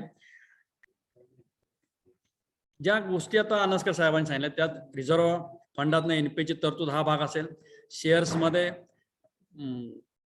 त्याचं रिव्हॅल्युएशन किंवा शेअर्स ज्यांचे आहेत त्यांना प्रॉफिट मधला भाग शेअर देणं हा जो भाग आहे ही नवीन संकल्पना अनास्कर साहेबांनी या ठिकाणी चांगली सुचवलेली आहे आणि ती खरं काळाची गरज आहे. आपलं भांडवल वाढलं पाहिजे हाही त्यातला भाग आहे आणि तो वाढवण्याचा हा एक चांगला मार्ग या निमित्तानं आपल्याला मिळालेला आहे. मोठ्या बँकांनी पुढाकार घ्यावा ही सूचना सुद्धा अतिशय चांगली आहे, पण त्याचबरोबर छोट्या बँकांनीही त्यांचा युगो सोडून पुढे आणण्याची गरज आहे. सगळ्या गोष्टी ट्रान्सपरंटरित्या पुढे मांडण्याची गरज आहे. ही पण बाब या ठिकाणी अधोरेखित झालेली आहे. एडीआरचा भाग अनास्कर साहेबांनी या ठिकाणी सांगितलं. ही कल्पना खरोखर चांगली आहे. आपल्यात बसून जर काही डिस्प्यूट सुटले तर ती आज काळाची गरज आहे. आज कायदेशीर मार्ग अवलंबून वसुली होईलच अशी परिस्थिती नाही. आज आवड हातात आहे, त्याला ताबा मिळत नाही आणि बाजारात गेलं त्याला गिऱ्हाईक मिळत नाही. त्यामुळं आपलं समाधान, मी अवॉर्ड घेतलं, मी एक सिक्युरिटायझेशन खाली कारवाई केली, पण प्रत्यक्षात एनपीए कमी होणार याचा परिणाम होत नाही. त्यामुळे हे पर्यायी जे आता अनास्कर साहेबांनी सुचवला याचा खरोखरच आपण प्रामाणिकपणे किंवा गंभीरपणे विचार करण्याची गरज आहे असं मला वाटतं. सीडीआरच्या संदर्भात किंवा आपण याच्या संदर्भात अनस्कर साहेबांनी त्या ठिकाणी मार्गाचा सिटी रेशो कमी असेल तर आपण तिथं ऍडजस्टमेंट करायला सुद्धा एकत्र आलं पाहिजे. आणि हे सगळे फोरम आपल्याला उपलब्ध आहेत. असोसिएशन आपल्या बरोबर आहे. अनस्कर साहेब आमच्या पाठीशी आहेत. त्यामुळं या ठिकाणी या सगळ्या ॲव्हेन्यूमध्ये आपण निश्चितपणे पुढे जाऊ शकतो. प्रश्न आपल्या सगळ्यांचा एकत्र येण्याचा आहे. एक मुद्दा अनस्कर साहेबांनी सांगितला की सगळ्या संचालकांना एकत्र येण्याची गरज आहे. आणि तो नाटकाचा मुद्दा त्याच निमित्तानं खरंच चांगला होता, परंतु घाई आता या कार्यक्रमाच्या निमित्ताने एवढी झाली की आपण त्याच्यामध्ये ते करू शकलो नाही. आणि परंतु मध्यंतरी आपल्याला जर शक्य झालं तर आपण खरंच तसा प्रयत्न करूया. त्या निमित्ताने सगळे संचालक एकत्र येतील. जय भवानी बँक किराड साहेबांनी सांगितले इतर लोकांना ते मिळालं पाहिजे, ती अपेक्षा आमची आहे. तर हे सगळे प्रोग्राम्स हे आपण संचालकांसाठी, अधिकाऱ्यांसाठी, सेवकांसाठी आपण ठेवलेले होते. आणि एक कल्पना अशी होती 5 ते 6 वेळ अशासाठी ठेवली होती. मी सगळ्या बँकांना आवाहन केलं होतं की आपल्या बँकेतल्या सगळ्या सेवकांना आपण याचा लाभ घेण्यासाठी सवलती उपलब्ध करून द्या, जेणेकरून ह्या ज्या चर्चा ज्या आपण वरिष्ठ पातळीवर करतो त्या शेवटच्या सेवकापर्यंत गेल्या पाहिजेत. आणि त्यामुळं या पुढच्या काळामध्ये ज्या ज्या वेळेला अशी संधी मिळेल त्यावर निश्चितपणे आपण हा प्रयत्न करावा. या ज्या 7 दिवसात व्याख्याने आपण केलेली आहेत याचा युट्यूबवर आपण टाकणार आहोत. त्याचाही लाभ आपण घ्यावा. ज्यांना त्याची रेकॉर्डिंग पाहिजे ते सुद्धा असोसिएशनमधनं दिलं जाईल, कारण हा प्रयत्न आपला सहकारासाठीचा आहे. तर या गेले 7 दिवस आपण सगळ्या बँकांनी या ठिकाणी फार सहकार्य नीतीचा आपण काढला आहे. या आपण जे सामुदायिक कार्यक्रम केले आहेत त्याची एकत्रित चित्रफित करायचा प्रयत्न आपण या निमित्ताने करतो. तो फेसबुकला, युट्यूबला आणि आपल्या सगळ्यांना या ठिकाणी आपण देण्याचा प्रयत्न करू. माझी विनंती अशी राहील की सहकाराचा प्रसार जो आहे तो तुम्ही तुमच्या सभासदांना करा. प्रत्येक सभासदाला ही क्लिप आपण जे आता मेसेजेस दिलेले आहेत त्या मेसेजचा अतिशय चांगला परिणाम झालेला आहे. आपण जे बोर्ड लावलेले आहेत त्या बोर्डची चर्चा चांगली झाली. हे सगळ्या बाबी जे आहेत हे आपल्या खातेदारांपर्यंत, हे सभासद नाही ते खातेदार सुद्धा आहेत, या खातेदारांपर्यंत पोहोचण्याचं काम जर आपण केलं तर सहकाराच्या दृष्टिकोनातून ही अतिशय चांगली बाब होणार आहे. आणि त्या दृष्टिकोनातून आपण सर्वजण सहकार्य कराल अशी या ठिकाणी मी आशा बाळगतो. अनस्कर साहेबांचं पुन्हा एकदा धन्यवाद देतो की असोसिएशनचे संचालक असले तरी अनेक जबाबदाऱ्या त्यांच्याकडे आहेत. शासनाच्या आहेत, राज्य बँकेच्या आहेत, नॅपकॉपच्या आहेत, सगळ्या आहेत. हे सगळं सांभाळून ज्यावेळेला आपण असोसिएशन म्हणून त्यांच्याकडे काही हक्काने काही गोष्टी मागतो पण त्या तितक्याच हक्काने त्या सगळ्या गोष्टी ते आपल्याला द्यायचा प्रयत्न करतायत. या पुढच्या काळामध्ये सुद्धा आपण त्यांच्या सहकार्याने अनेक ज्या अपेक्षा या ठिकाणी व्यक्त केलेल्या आहेत त्या पूर्ण करायचा प्रयत्न करू. एवढंच मी असोसिएशनच्या वतीने या ठिकाणी सांगतो. अनस्कर साहेब, असोसिएशनच्या वतीनं आपल्याला या ठिकाणी मी मनापासून धन्यवाद देतो. असं सहकार्य मिळेल अशी अपेक्षा व्यक्त करतो आणि थांबतो. आपल्या सगळ्यांचं या ठिकाणी आभार व्यक्त करतो.